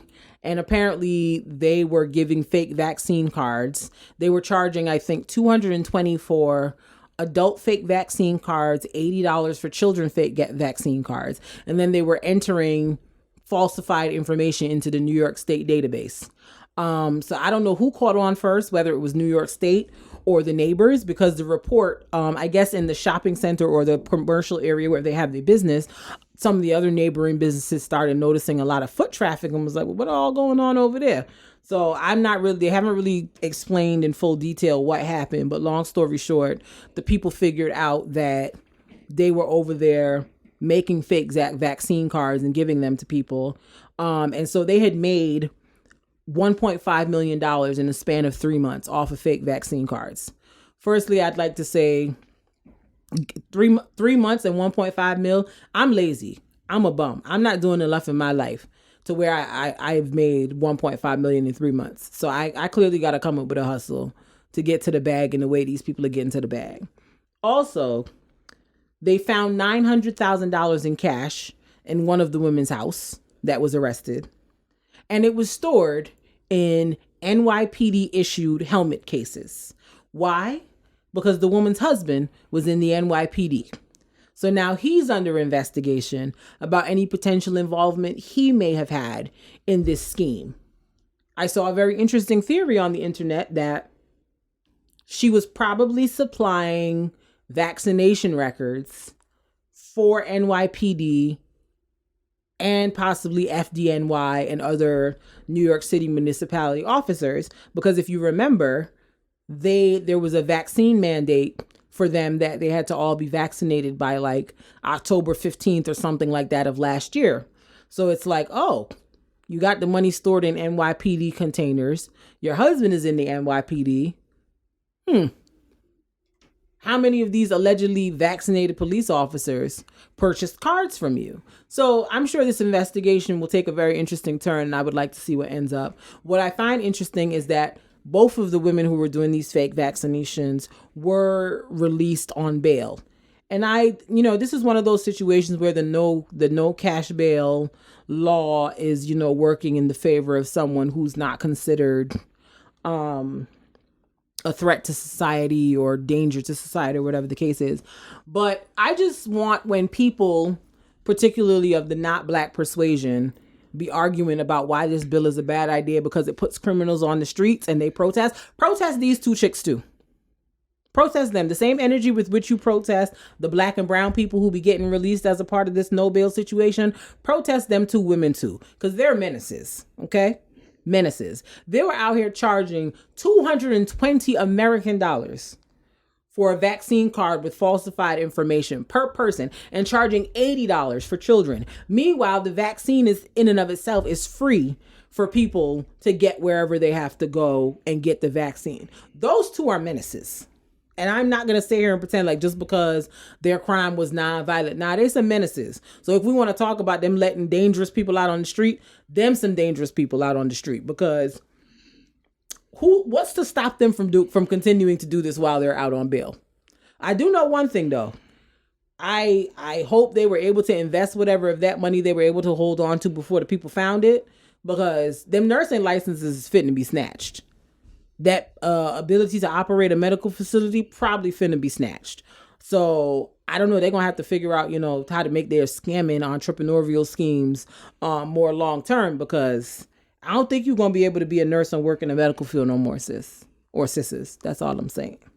But I'm very interested to see where this story goes and how and if the husband is implicated in any of it, because wow.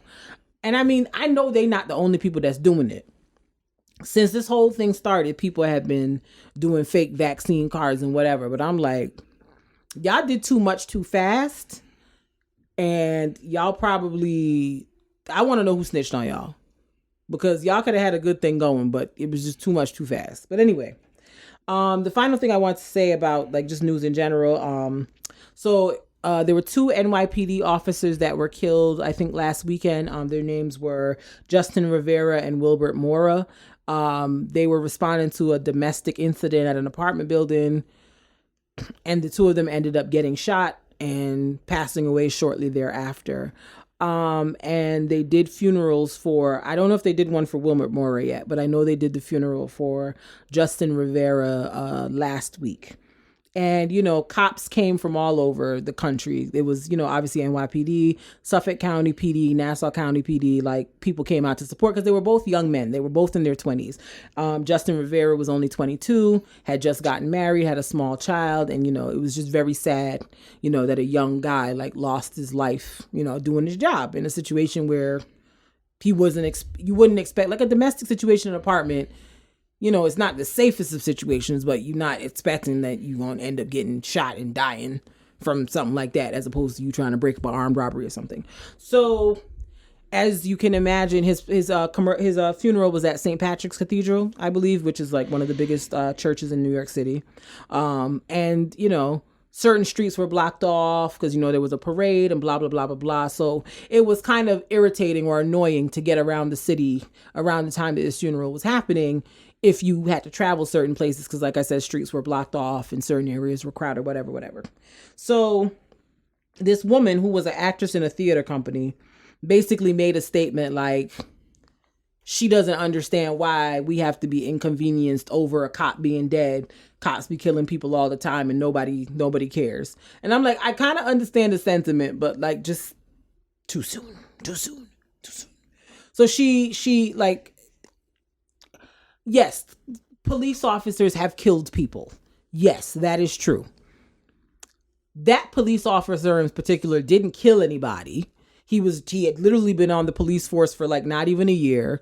He was doing his job and responding to a call for help and ended up dying. So like, I understand your frustration about like the police killing people and all the injustice that has happened over the years, but that don't have nothing to do with this particular moment. We have a society have to be mindful of not falling into the same trap as somebody else. Yeah. Because like if you believe that cops think that all black people are the same and they kill us that way, you don't in return don't do the same thing to somebody else. Right. If you like, you know what I'm saying? Like I feel like you doing the same thing as them is not fixing anything. Yeah. And like yes, some cops do think that if one black person does something, then we should treat black people crazy. Mm-hmm. But most cops don't. Yeah. Right. But like, we can't just automatically when a cop dies, and there's a lot of cops in America, mm-hmm. when one cop passes away, that we take away our empathy. Right. Like we have to do better at not taking away empathy. Like that situation was sad. Like he's 22 years old. He leaves behind a wife that he hasn't even been married to for a year and a young child. Like it's a sad situation. Like it's okay to be like, dang, that's messed up that happened to him. Rest in peace. But to be like, oh, well, they don't like it too soon and just keep that to yourself. Police officer is a job. Yeah. Like you can't punish everybody who has a job. Right. Like who has the same job. Right. Like he ain't got nothing to do with what the other stuff you're talking about. It doesn't negate those things that happen, but he ain't got nothing to do with that. Yeah, it's just very insensitive. And when I say too soon, I don't mean like it's okay for her to say it at all. What I'm saying is it's like his wife is still very much heavily grieving. Like this just happened. Like it's just insensitive for you to make a statement like that. Like it's just out of order. Like why would you do that? And then another person, a teacher that teaches at a private school in Coney Island, apparently made a statement to the effect of when he saw the pictures of the crowds of police officers, like, oh, somebody should run into them with a car the way they ran into the protesters with the cars when they were protesting last summer. I'm like, the police running into the protesters wasn't okay when they did it. So I don't think someone running into the police when they're like part of a funeral are okay either. Like Like, what would be the point exactly? So more people could die, and so this lady got to be traumatized at her husband's funeral again? Is that what you're like suggesting? Yeah. Like, people be getting crazy. Like, I understand that you may have your stances about police and police brutality and so on and so forth, but like, at the end of the day, like, a human died, and that human has a family, and just be mindful of that. It, like, the guy didn't die doing nothing nefarious. He was doing what he was supposed to do, and unfortunately, him and his partner passed away. So just have a little respect, is all I'm saying. Like, everything don't need to be said on social media. Like, social media gonna be the reason a lot of y'all remain unemployed, because y'all just be on there saying anything, and then be thinking y'all can backpedal and delete the comment. Nah, baby. The minute it goes up, please know that the screenshots are already happening. The screenshots are out there. You can go back and delete if you want, but somebody then captured it, screen recorded it, did something. Like, you ain't never gonna be able to live it down. So, yeah. Just be cool. Just be cool. Yeah. So we talked about a lot today on the pod, and so like I thought about, for this this season of the podcast ending with an affirmation, a positive affirmation, because I feel like we've got so much going on in the world with, we're still dealing with this pandemic.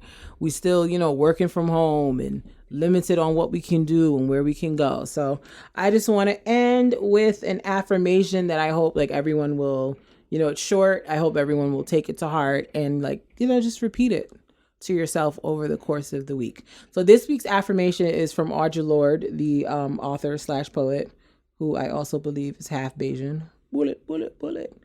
And it says, I am deliberate and afraid of nothing. I'll read it again. I am deliberate and afraid of nothing. And that's the weekly affirmation I want to leave everyone with, because, we live in a time where like there's so much fear mongering and like panic around like this pandemic, the vaccine. Like, there's just so much like fear being like pushed into the atmosphere around us and like clouding our minds. And I just want us to kind of take a step back from that and just believe in our own power and our own ability to like change stuff if we like just put our mind to it and not let fear overtake us in the way that it seems like the world wants us to. So yeah, go out there and be fearless, y'all. So we gonna wrap this thing up. We gonna head on out. We love y'all. God bless. Thank you for listening. Until next time, we bid you adieu. All right.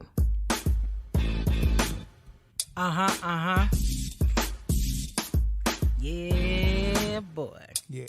It's the All Love, No Fear podcast. Hey. It's the All Love, No Fear podcast. Hey. Check us